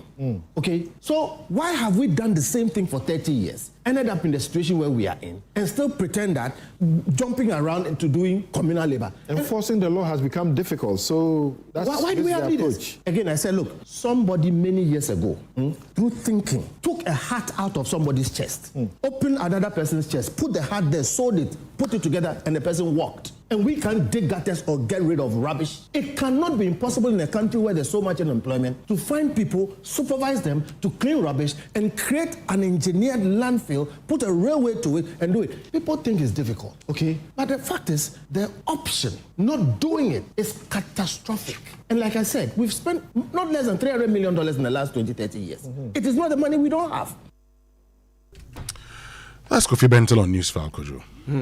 Well, look, on the same episode of Newsfile, there was an engineer, a lady, I forget her name at the moment, who said that, look, the cleanup exercise is not going to prevent flooding. It's not going to stop flooding. It's not going to solve the problem of flooding. And there was a response on social media, I believe from the president, from Stan Dogbe, who said, well, that wasn't the point. That wasn't the purpose of the cleanup exercise. It makes you wonder, what was the purpose? What was the idea? Because it certainly didn't clean Accra, right? We dug out dirt and filth from gutters and lined the streets with them. To this day, some of the rubbish is still there, hasn't been collected. So what was the purpose of this exercise? And for those who are calling for a repetition of it, a regularization of it, what's the goal here? Is that what will clean Accra? I doubt it. Now, there are some who argue, someone sent in a message, Victor sent in a message suggesting that, well, actually, exercises like this are to work on the mindset of Ghanaians, just to give us that sense of community, to make us believe that we are responsible for our environment. So once a month, we all come together and we clean. Now, that's all well and good. There are cities like Kigali that practice this. They come out once a month and they do cleaning. But Kigali's cleanliness does not depend on communal labor. They have an entire municipal system that works. And it is exactly what we have been talking about here on the show. Everybody plays their role in the value chain. And as a citizen, your role is to keep your house clean, to separate your waste, and to submit it to the bin men when they come. That's it. Your job is done. Then the process continues, and along the value chain, everybody does their job. And at the end of the process, we don't have numerous, endless, countless landfills. No, we have useful products at the end of the waste management process. Waste is used to generate electricity, it's used to construct buildings, it's used to do all kinds of useful things. And then the stuff that cannot be used is properly disposed of in a biodegradable way that doesn't cost us land, doesn't cost us our health, doesn't cost us our environment. That is what happens in clean cities. Not this symbolic exercise, as the president called it. Just imagine, the president was standing in a gutter, digging out dirt, while everyone on his team stood around and watched. So they didn't come there to clean the gutter. They came to watch the president doing something symbolic. How would that clean Accra? You know, Kojo, in other jurisdictions, and you make the point, you must always learn from the best. And you've been to, grocery shops in the UK, where you are encouraged to bring your own what? Bags. Plastic bags. Plastic bags. Okay. They will not give you a single-use plastic bag. Nope. Nope. And so if you go there, you're going with your bag. Mm-hmm. You go, get it, take them home, and that's the end of it. Also, there are jurisdictions where plastics have been banned. Mm-hmm. Single-use plastics have been banned. Mm-hmm. They make sure that the right things are done. You're talking about Dr. Ohiming in Amoah. She was on the Super Morning Show, I think on Wednesday. She talked about how, look, if you say, you're going to demolish buildings on waterways, yeah, it's okay. But this is the problem. She makes a very important point, something you probably may not have thought about. The fact that a lot of the silt we see is because our roads are not also tarred. Mm-hmm. And so when it rains, it washes the sand into our drains. Mm-hmm. So that's a problem you have to deal with. Yep. You have to prevent the sand getting into the drains. Mm. If you don't do that, you would come back, because once the sand gets into the drain, the next time when it rains again, it competes with the water. Mm-hmm. The water overflows and will find itself in your house or maybe in my house. And that's what the problem is. Look, we have people who are being paid every month in this country. Their job is to ensure these things don't happen. How would it take us forever? I am no engineer, but sometimes common sense will let you know that the problem you are faced with, if the Odo, desilting the Odo is one of the most important things you must do to deal with flooding. By now we should have completed the desilting of the Odo. And I'm so glad you mentioned the Odo. The Odo is the biggest outlet. The biggest outlet. Mm-hmm. But it's not big enough. That's the size of our problem. It's not big enough. So with all this rubbish and everything, it doesn't have the capacity to take all the water away. That's why we get flooding. All right. Has anybody thought about making the Odo deeper? We obviously can't make it wider. People have built, developed along the banks of the Odo. Maybe we can at some place like Sodom and Gomorrah, right? Maybe we can get rid of Sodom and Gomorrah. We can move the onion market and widen it over there. Okay. But apart from that place, you can't do anything else. So why not make it deeper? Why not make the edges taller? By doing that, you are simply increasing the capacity, the amount of water it can carry out of the city. Okay. Maybe we should start thinking about that. Maybe we have to, but let's start from hearing from our listeners, okay? The phone lines have been activated now on 0302216541 and then 05511119997, 05511119997, and then 0302216541. You can give us a call now. And, this one says... Davidson in Afinya said Winston Amoah suggests the ways through the sanitation menace can be resolved at this moment. Okay. Let's bring back that message. Okay, I think we've Davidson in Afinya. I'll just check your message again, and then we'll share it. Okay. Let me get to Davidson's message, but Okay, yeah. Winston, suggest the ways through which sanitation menace can be resolved at this moment. Tell us how future sanitation issues should be resolved with clarity.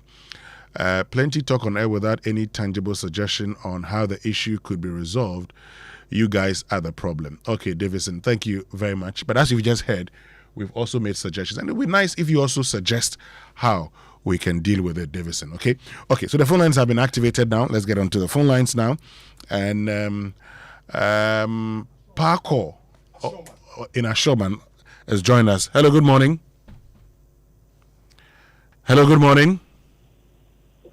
Okay, let's see. Kojo in Ashoman, good morning.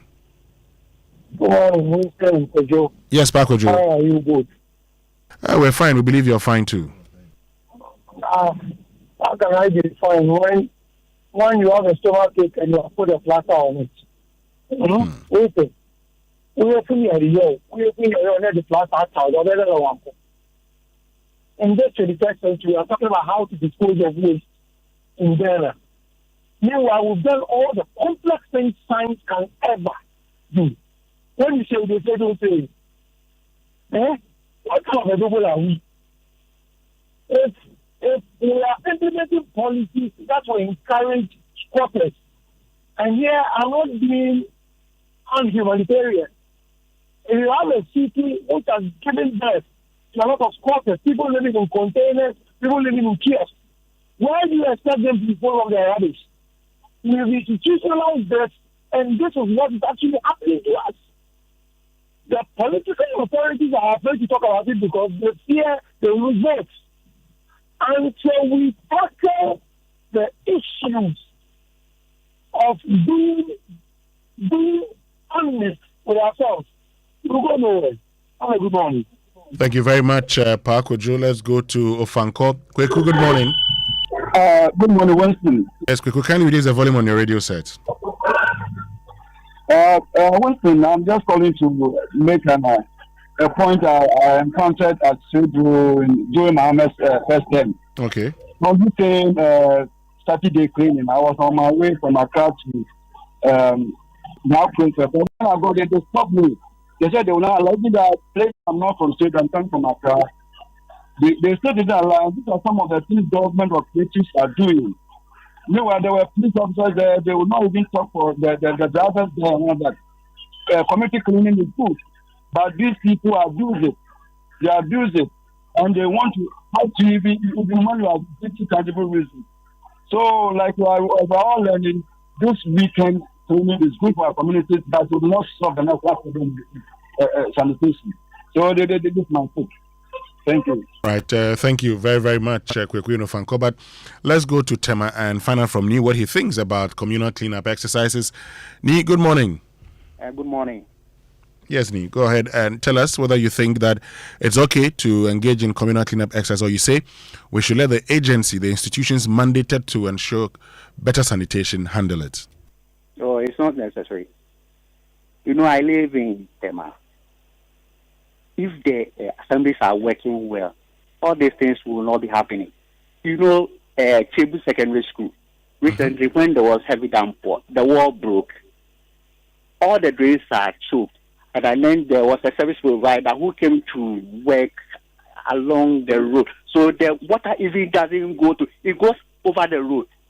We are waiting for the road to get back before they come to repair it. What are we talking about? Good morning. Thank you very, very much, Ni and Tema. Let's go to North Legon. Ahmed, good morning. Good morning, Ray. Yes, Ahmed, share your thoughts with us. I think around every solution that we profess, more like taking care of the problem. When I hear plan, confusion we make is not the day. It is more to down quality. Every other urban planning policy, so that at the end of the day, not just solving a problem, we are solving the same problem as well as the social problem. But what do we see? We see shop Ministry of something with Ministry of Government also with assessment We have the roads in charge of roads down somewhere, API sorted. Why can't we be up, including the land, together? And then I agree that this is the way to go. And then ask ourselves how much and how long that we take. Okay. Thank you very much, Ahmed in North Legon. Claude is in Tema. Claude, good morning. Good morning, Winston. Yes, Claude. Yes, Winston. Two quick points. Tema, under normal circumstances, should not get flooded.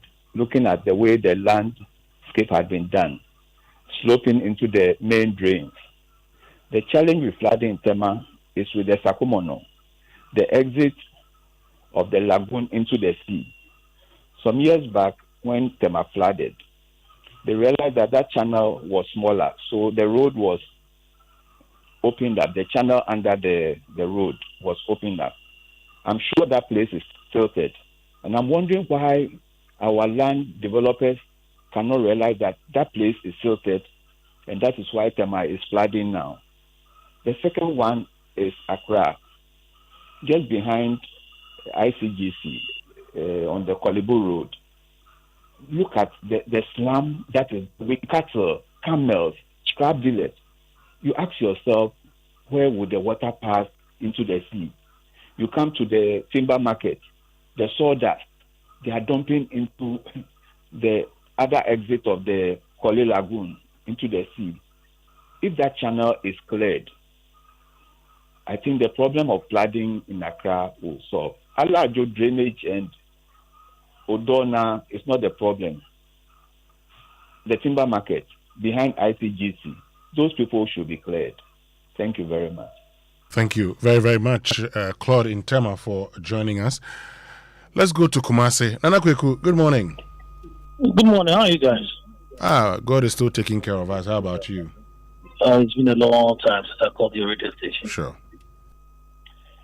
Now, my concern with this communal labor or with military intervention, forcing people to do cleaning, as I remember, I used to happen way back in the 80s. I don't understand why people were going with all these cameras behind them, and then, should I say, terrorism around, going to people's office and going to banks and forcing people that they should come out to come and clean. And whereas this thing is a voluntary thing, something that someone should willingly do. With this thing that went on, do you think if the president, who meant well, say something new, will people come out of their houses? Because if he is in home, will you go into his house to go and harass him to come out? They shouldn't have been doing around with these cameras around, going to pharmacies, going to banks, and then stopping people. It should have been moral persuasion. Speak well. Speak to the sense of the person. Tell, look, you all want to clean. Where you're going, suddenly there might be flooding or something. So help out. At least just scoop a little from the gutter and go. Morally, the person will think about it and then get out and do it. But not this comparison that went around. Okay. All those people, MPs and whatever it is, coming in, they should be ashamed the way that. And then cameras. Why is this government appointees now going around with cameras behind them? So show me that thing.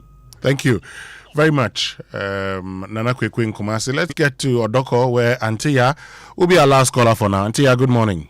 Good morning, Winston. How are you? Antia, God is still taking care of his children. How about you? God's grace, so we are still alive. We thank God. I think this exercise was baseless and useless. Because at the end of the day, those people living in kiosks, in containers, there are houses who have no toilets. They don't know how to dispose their waste. You come in our area, they wake up at dawn, package in the rubber, the black one. They come and dump it on the road. They put it in the gutter. The gutter is not covered. So at the end of the day, we went to square zero. The MNC, the law is there. They should enforce it. They should come to home, come and arrest people. What our elderly people call it, tankancy. The MCC, what are they doing? When they have the laws, and we'll be here a year by this time. We'll be facing the same problem. Me seeing the president, the vice president getting into gutter, collecting rabbits for work. It was just a sunset. The main problem has not been solved. We need leadership. Leadership. Leadership. Ghana rise, oh, Ghana at this night. We'll wait till somebody dies before we get up and say, 2 days clean up. For where? Bye-bye. Thank you very, very much, Antia. Bye-bye to you also. And Antia will be our last caller for now here on the Super Morning Show on Joy 99.7 FM. Don't we all love Antia? Yeah, I associate myself with everything she said. Yeah, I mean, look, it goes without saying. People will do whatever they can get away with. So if you don't want people to litter the city, then make sure they don't get away with it. I can't put it simpler than that. Good point. Still live here on the Super Morning Show on Joy 99.7 FM. Still to come, well, we'll be getting into a conversation about Nkoko Nkitinkiti. How do we make it work? That's our focus this morning. But going green is not just about saving the planet. It can save you real money. Install solar panels and cut down your power costs. Get an electric vehicle and reduce what you spend getting around. Switch to energy efficient equipment and lower the cost of running your home or business. And the best part, Absa Bank can help you finance all of it. The Absa Green Finance Loan gives you what you need to make it happen. Walk into any Absa branch, ask about the Absa Green Finance Loan today, and say yes to a greener tomorrow. Terms and conditions apply. Absa Bank reminds you to shine your eye to avoid being scammed. Your story matters, Absa. But if you need fuel, make the smart stop at Star Oil, Ghana's largest oil marketing company, because with over 240 stations nationwide, Star Oil gives you high quality fuel, great service, and real value for money. And this is why many Ghanaians are switching to Star Oil. And with a Star card, you can enjoy safe, cashless fueling and easy expense tracking. So wherever you go, choose Star Oil for your quality and affordable fuel. But mummies, daddies, I'm sure by now you know why your children leave home very neat and return looking so different. Well, if you don't know, let me tell you, non-stop action, all the learning and sports burn energy. So those sweat stains, torn uniforms and dirty shoes, they show that your kid has been very active. And that's why they need nourishment and energy at breakfast. So give them the nutritious Milo every day. Milo contains vitamin D that supports energy release to help their daily performance. Milo, energy to go further. And this is FDA approved. You know you work hard, and you deserve a home that actually reflects that effort, Kojo. It's time to upgrade your lifestyle at Palladium Residences in Achimota, a stunning community at ABC Junction, just minutes from the Achimota Mall. Discover beautifully designed modern apartments, spacious townhouses offering the perfect private sanctuary, plus enjoy unmatched amenities like a premium clubhouse, a fully equipped gym, and an incredible on-site hotel. Move fast. During this limited launch phase, you can secure your dream home with just a 10% deposit. Book early for exclusive pricing, priority unit selection, and highly flexible payment options. Book your private site tour today. Call 0509-823-424, 0509-823-424. Palladium Residences. Live smart, invest better. More of your messages now. Francis Kobna Kofi in Dansuman says, please, communal cleanup is a viable modality to keep our cities clean. I believe it's a way of instilling a sense of community and environmental responsibility among citizens, particularly children. You must also always formulate policies and enact laws that measure up to the attitude of the people to achieve results. Once a month cleanup with an educational campaign is the way to go. Okay. What do you also say? Share your thoughts with us here on the Super Morning Show, and we will definitely share it with the rest of the world. But let me tell you about SkySat Technologies, because if you're running a business office or working in the creative industry, listen, it's time to upgrade your print game. Welcome to the future of printing with Konica Minolta, proudly powered by SkySat Technologies. We're talking unmatched performance, whether you need sleek all-in-one machines, professional systems, or heavy-duty production powerhouses. SkySat has got you covered. Right now, SkySat is giving 1 entire year of free servicing on all Konica Minolta machines. That's 12 months of expert maintenance for new and existing customers. Get a live demonstration at their new VIP print center at Pegasus Place Airport Residential Area. Call 0501 645 180 or 0302 798 829. So that's 0501 645 180 and then 0302 798 829. SkySat Technologies, performance that delivers every time. And you know, from Thursday to Friday, the 16th to the 17th of July, Ghana will host global energy leaders and experts at the Ghana International Petroleum Conference 2020. Under the theme, Building a Resilient Downstream, Policy, Innovation and Investment for Growth, President John Dramani Mahama will be the distinguished guest of honor. The venue is the Palms Convention Center, La Palm Royal Beach Hotel, and the event will be climaxed with the Downstream Award and Gala Night happening on the 18th of July at 6 p.m. at Kempinski Gold Coast Hotel, Accra. Register now at gapcon.com or call 055-822-3678. And you know, life can be very loud. And the last thing you need is a phone call about a massive hospital bill. So what if you could turn down the volume on life's biggest stresses with just one decision? With Eden Care, all that noise just stops. Eden Care is a dedicated individual and family insurance plan that combines everyday accessibility with the trust and experience of a proven health insurer. Think of it as your personal caregiver. We step in to handle the medical bill so you can breathe easily.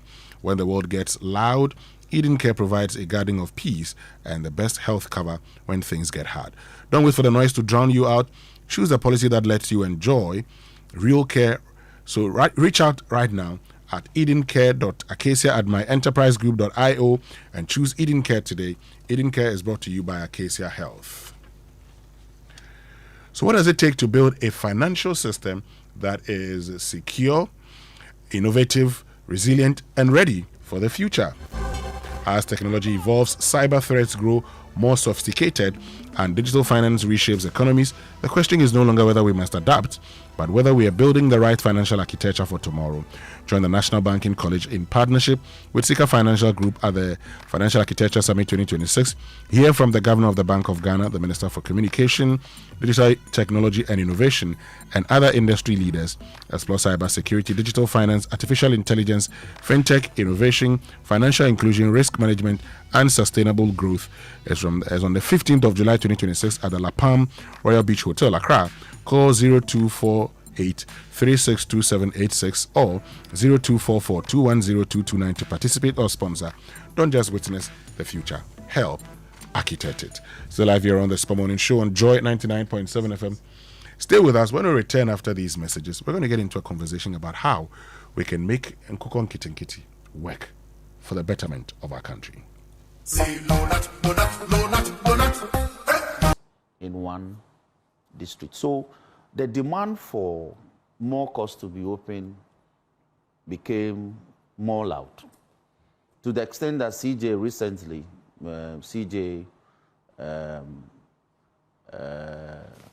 Bafuboni had to, by practice direction, as it were, open some courts, specialized courts as they had been called, to just deal with some specific cases. So, as a government, it became necessary that the Constitution says you must have regional tribunals. In any case, the regional tribunals have already existed under the Courts Act. And they still exist under the Courts Act. What the government did in 2002 was to just annul the operation of the regional tribunals at the lower levels. So what do? Bring back the regional tribunals and also introduce the tribunals at the district levels in addition to the district courts to take care of the sheer volume of cases that are coming before the district courts and then also the regional high courts as they are cited. So specifically in the bill, you will see that the memorandum speaks eloquently to focusing their operations on some specific offenses. Okay, so specify that, because that's very important. Which offenses can they take? Yes, offenses emanating from an illegal environmental activity. Okay, popularly galamsey.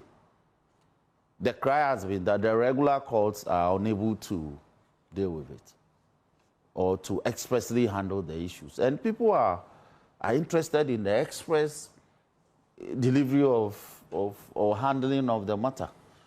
Not that you hurry somebody through the system and send the person out, but people are interested in the fact that when matters go before the courts, they are expressly dealt with. So what have we done? We have introduced a system where we say, where a criminal charge is filed, as we do now, because you must register, the prosecution must go and register the docket. Once you register, within 7 days, the accused must enter appearance or must appear and file before the tribunal. Before the tribunal, if I may, I think it's proposed.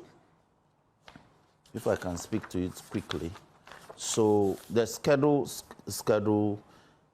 the only schedule attached to the law gives you the timeline. So once you file and you serve, service of criminal summons is part of criminal jurisprudence. But please, they don't do it. They want to arrest you all the time. And arrest is a matter of some currency today. So we are saying that it's not always that an accused must be arrested. We should be able to do your investigations as a prosecuting entity, come to some prima facie determination. If you invite the accused to take his or caution statement and a charge statement, and the person fails, you can still, based on the nature of the evidence, make a prima facie determination and proceed to prosecute. So you prepare your criminal summons, you file, and the person is served. And the law says that within 7 days, he must enter appearance and answer to the charges. There will be pre-trial, trial, end of trial. So by 10th day, pre-trial, 15th day, trial, 21st day, end of trial. By the 42nd day, there should be judgment. So the trial will last 42 days? Yes, and so in the belly of the bill, it's stated there will be a day-to-day trial. Okay. Now, day-to-day trial is the adult situation, and we are criminal law practitioners. If for some reason there's some reasonable basis for a trial to be adjourned to a next day or a day after tomorrow, the court is always amenable to those things. The length of proceedings with the tribunal is actually longer than the length of proceedings with the traditional court. Really? It's prescribed, 42. Wait, I'm coming. I will address you on that. When you appear before the tribunal, right, as opposed to the traditional court, you have 3 minimum members. I will have my say. Uncle Sam will have his say. My brother Avantgarde, Roxanne, will have his say. Whereas with the traditional court, you have one judge having his say. And so if one judge is going to take about 3 minutes, and assuming that the presiding, the chairman of the tribunal has 3 minutes, and we both have 1 minute each, it's likely to be 5 minutes, clearly longer than the proceedings. 2, we all know, and Uncle Sam will tell you, and I'm going to demonstrate to you, that timelines for adjudication are always impracticable. They are always impracticable. Firstly, for you to know that it's impracticable, check the law. What happens if the timelines are not complied with? Does the law say? As in the bill? It can't say anything. The worst you can say is that the proceedings will be a nullity. And it will be absurd to say that the proceedings will be a nullity if timelines are not complied with. Indeed, when you look, for instance, at the rules of court, civil proceedings, it says that judgment is supposed to be delivered within 6 weeks at the close of a trial. It's never been complied with. And when it was challenged, the Supreme Court simply said that it's an administrative mechanism, a breach of which at best can result in internal disciplinary proceedings against the judge. But it will not lead to anything. And so, very respectfully, the timelines really is much ado about nothing, right? If a panel member for some reason is not able to make it, what are you going to do? And so when you check the law itself, the content, the provisions of the bill, it says that, if practicable, So it recognizes you make today. So save and invest early with EDC to build wealth and retire comfortably. One clear sign of financial growth is when your money starts working for you through steady returns and long-term wealth creation. And with EDC, you get professional fund management, flexible investment options, the potential for higher returns than ordinary savings, and financial security for retirement and future goals. Your financial independence is possible with EDC. Sign up today. For inquiries, call 0302 610 400 or WhatsApp 0509 268 414. And Ghana's digital economy is expanding rapidly, creating new opportunities for businesses, consumers, and financial inclusion. But sustaining that progress will require stronger security, greater collaboration, and renewed public confidence. So on Wednesday, the 22nd of July, Joy News and Joy FM bring together leading voices from banking, fintech, cybersecurity, and economic policy for the maiden edition of the Digital Economy Forum under the theme, The Trust Crisis, Why Fraud is Holding Back Ghana's Digital Economy. The forum will explore how Ghana can stay ahead of digital fraud, protect consumers, and build a safer, more trusted digital economy. Join us at 8 p.m. live on Joy News, Joy FM, and across our social media platforms. The Digital Economy Forum is brought to you in partnership with Haptel, technologies driving Ghana's digital future. Trust will help it thrive. And if you're trading agricultural commodities, okay, you know that like storing of grains or moving money in Africa's agri-space, there's one name that you would need to know. That's GCX, the Ghana Commodity Exchange. GCX brings buyers and sellers together on a secure trading platform so you get transparent prices and fair deals. Do you need storage for agricultural produce? The GCX certified warehouses keep your maize, soya, rice, and more safe, graded, and ready for market. And here's the kicker: GCX also unlocks financial services. That means warehouse receipts of goods stored in GCX's warehouses can be used as collateral to access finance from designated financial institutions. Trade, storage, financing all in one place. That's GCX, powering Africa's commodity markets. Learn more at gcx.com.gh.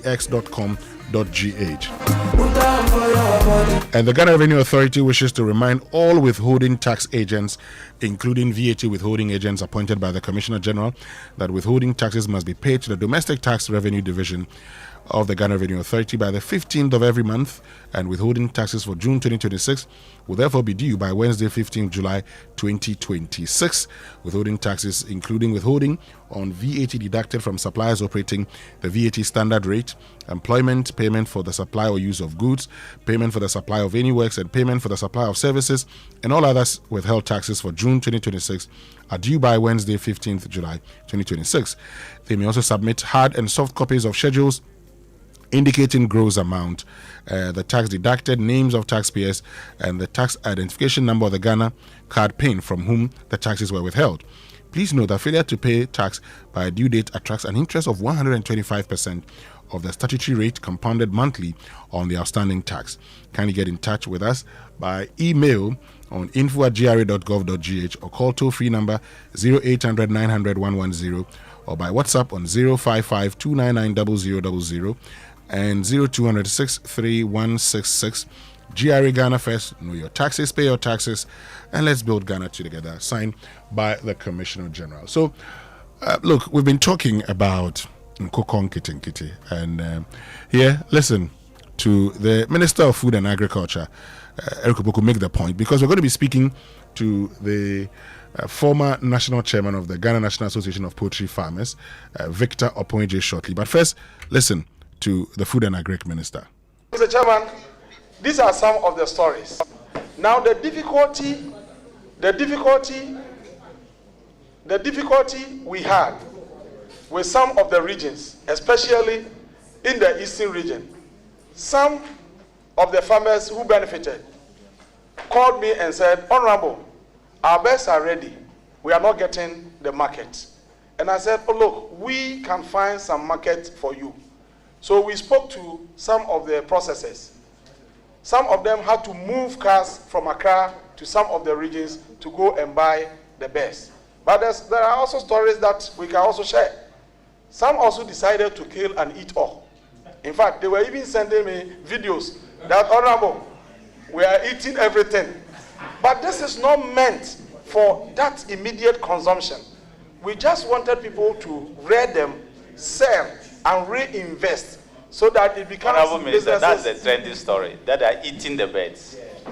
You've seen it, that trending story you have just mentioned. It's trending? Yes. Oh, okay. That they are eating the birds. Oh, okay. But Mr. Chairman, even though we don't encourage that because we wanted them to capitalize on this, to earn something for their livelihoods.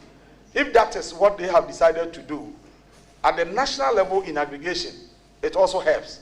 If they are able to build a good taste for locally produced poultry, that is a big plus for us. Because I was in Nebraska, and the stories I heard about their poultry, I asked myself, are we able to check the kind of products that we import into this country? Because they say that it is illegal for you to sell the layers when they are spent. I mean, when they are no longer needed, and then they kill them. It is illegal for you to sell them in the US. Yes, because they are vaccinated, and a lot of vaccines are administered on some of these birds. And so they think that it will be inimical to their health if they consume. So they are not allowed to be sold on their markets. Where do they sell them? And other areas, where do they go? So that's the Minister for Food and Agriculture, Eric Opoku. You know, many of you have been asking questions. So how do we make this policy? Of course, the policy itself, if properly implemented and designed properly and implemented, will be a good one. Okay, that idea of Nkoko nkitnkiti. So we put up the idea of Nkoko, if properly designed and implemented, will be a good one.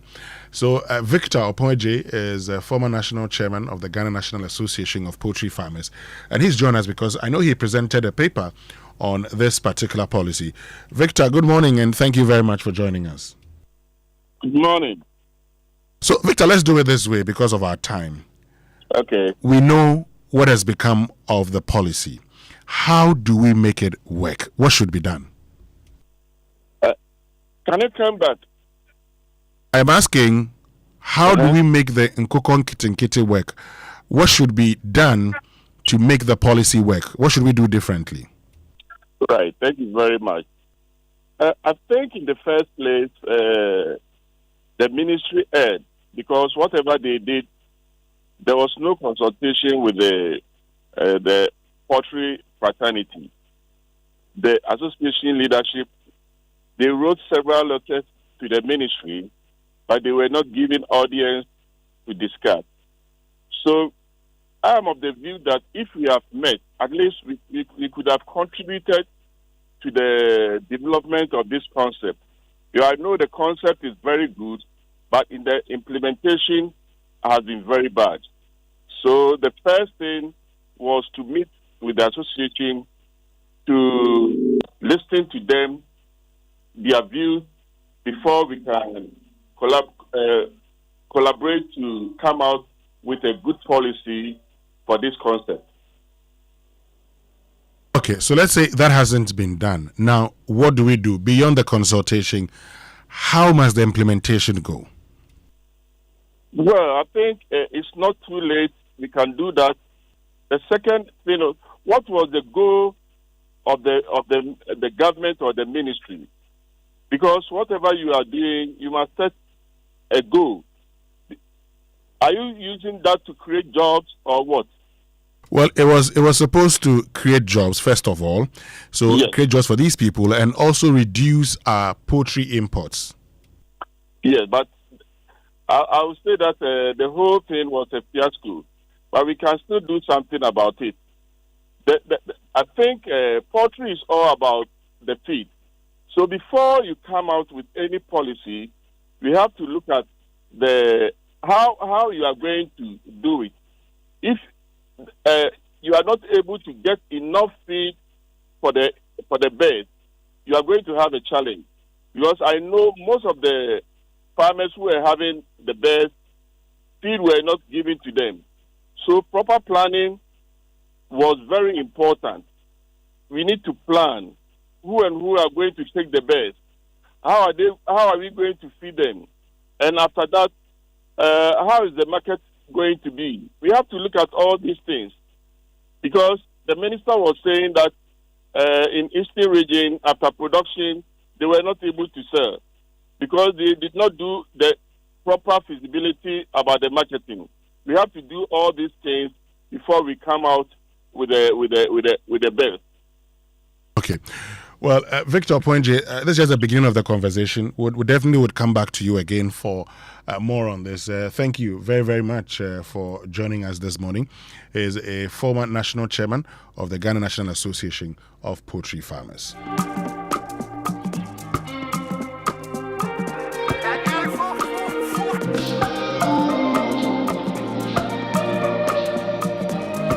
So live here on the Super Morning Show on Joy 99.7 FM. And let me tell you about the CompuGhana Go Rush season, because you know the World Cup fever is on and everyone is getting excited. Kojo Yankson wants Argentina to win, but the match shouldn't just be on the pitch.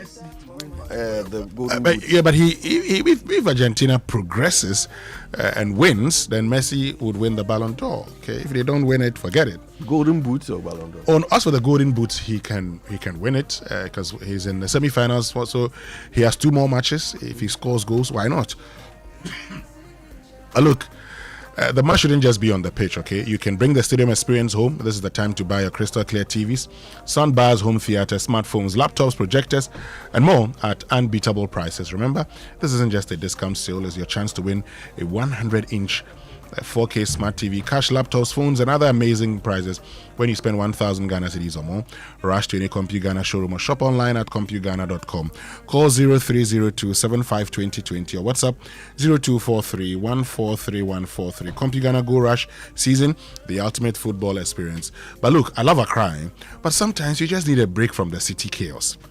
Who wants to spend 4 hours in traffic just to escape? So I've got the perfect fix for you, Kojo. This is very close to you. Best Western Plus Accra Beach Hotel in Nungwa. It's right by the ocean. Imagine waking up to fresh sea breeze, a complimentary breakfast, relaxing by the pool, and just resetting. For a staycation, business, or beachside events, this is the spot. They're running a massive limited time offer. Book 2 nights and get a 3rd night free. So yes, a whole extra night on them. So lock in your escape right now. Call 0596 723646. That's 0596 723646. Or visit bestwesternplusaccra.com. Best Western Plus Accra Beach Hotel. Your escape closer than you think. But I want you to stop the back-breaking work of hand weeding and switch to Selector herbicide from Agromonti, the selective weed control solution specially formulated for maize. Now it controls both, grassy and broad-leaved weeds, effective as both a pre-emergence and post-emergence herbicide, tough on weeds, gentle on maize, promotes a cleaner, healthier, and more productive farm. So protect your investment and give your maize the weed-free environment it needs to thrive. Choose Selector herbicide for superior weed control. For bulk purchase, call 0243 462023 or 0249 139646. Agromonti, we understand agriculture. And Ghana football fans, the biggest football show on earth is here, and Electroland Ghana is making sure you don't miss a single moment. Here's the winning deal: buy any 50-inch or bigger Samsung TCL or Nasco Smart TV and you get a free DSTV decoder plus 1 month free subscription. Yes, free decoder, free subscription, and the FIFA World Cup live in stunning picture quality right in your living room. And that's not all. Enjoy fantastic discounts and a free Zappa decoder to complete your home entertainment package. So whether you're backing Argentina or England or your favorite team, make sure you're match day ready. Hurry to an Electroland showroom nationwide or your nearest authorized dealer today. Promotion is valid while stock lasts. Terms and conditions apply. Call 0503 159739 for details or visit Electroland Ghana. Electroland Ghana, bring the World Cup home. Stay with us. When we return after these messages, we'll be reading more of your thoughts here on the Super Morning Show. Inherent impracticability, right? And adds a caveat and say if practicable. And so from the outset, it's a defeatist legislation. It's a defeatist legislation. That's interesting. Let me bring in. So justification just being laid out for us. Isn't it justified based on the arguments that informed this drafting of this bill, considering the pressure that the courts are under? It's a mixed bag of wrong prescription, wrong diagnosis, impracticality, and unconstitutionality. That's what they are giving us. And it's sad that in this day and age, when there is an issue about delays and backlog, this is what the NDC can offer. This is the best they can offer. It's really unfortunate. Let me start from here. You know, before you proceed with any policy, you must first identify a problem. And then when you identify the problem, you also identify the extent of the problem. And when you have identified the extent of the problem, you then proceed to deal with that problem by asking yourself, what is the best medicine for this problem? So that if I have headache, I don't go for the medicine for stomach ache. They are two different diseases or medical conditions. The NDC, unfortunately, has failed to identify what really is the problem. Unfortunately, because of that, they couldn't even, think of any better solution. But he eloquently laid out the problem. I'll come to that. Now, let's look at the offenses that are being dealt with by these tribunals. And let's ask ourselves, what is the volume of cases that are being dealt with by our courts? If you look at, for instance, the analysis of civil and criminal cases, offenses for 2022-2023 legal year by the judicial service, you observe that some of the things that are being proposed to be dealt with by the tribunals are the least in terms of volumes. Are the least in terms of volume. So are you going to set up a whole structure to deal with a problem that is very infinitesimal? For me, it's a non-starter. Secondly, let's look at the prescription itself, the policy prescription. It is absolutely a non-starter. What do you want to cure? You want to cure delays. You want to cure backlogs. The tribunal system will actually result in more backlogs, will actually result in more delays. Why? You have three panel members sitting on a case, minimum. If each one of them is unable to make it, you have to adjourn. And so, whereas with the traditional court system, if a judge doesn't sit, you might not really have too many judges not sitting, frequently. But it is possible that today, one panel member may not be well. Tomorrow, the other panel member might not be available for some reason.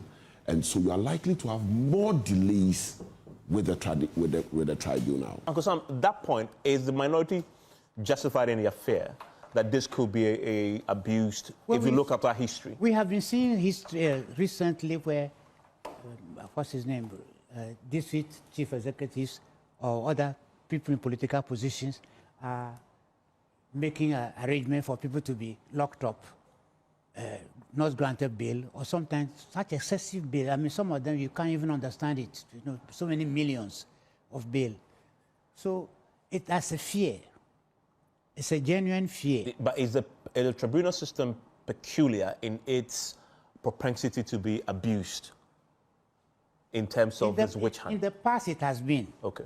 In the past, it has been. This is my own fear, is that in the past, we have. That's why I'm saying that I use the word kangaroo court.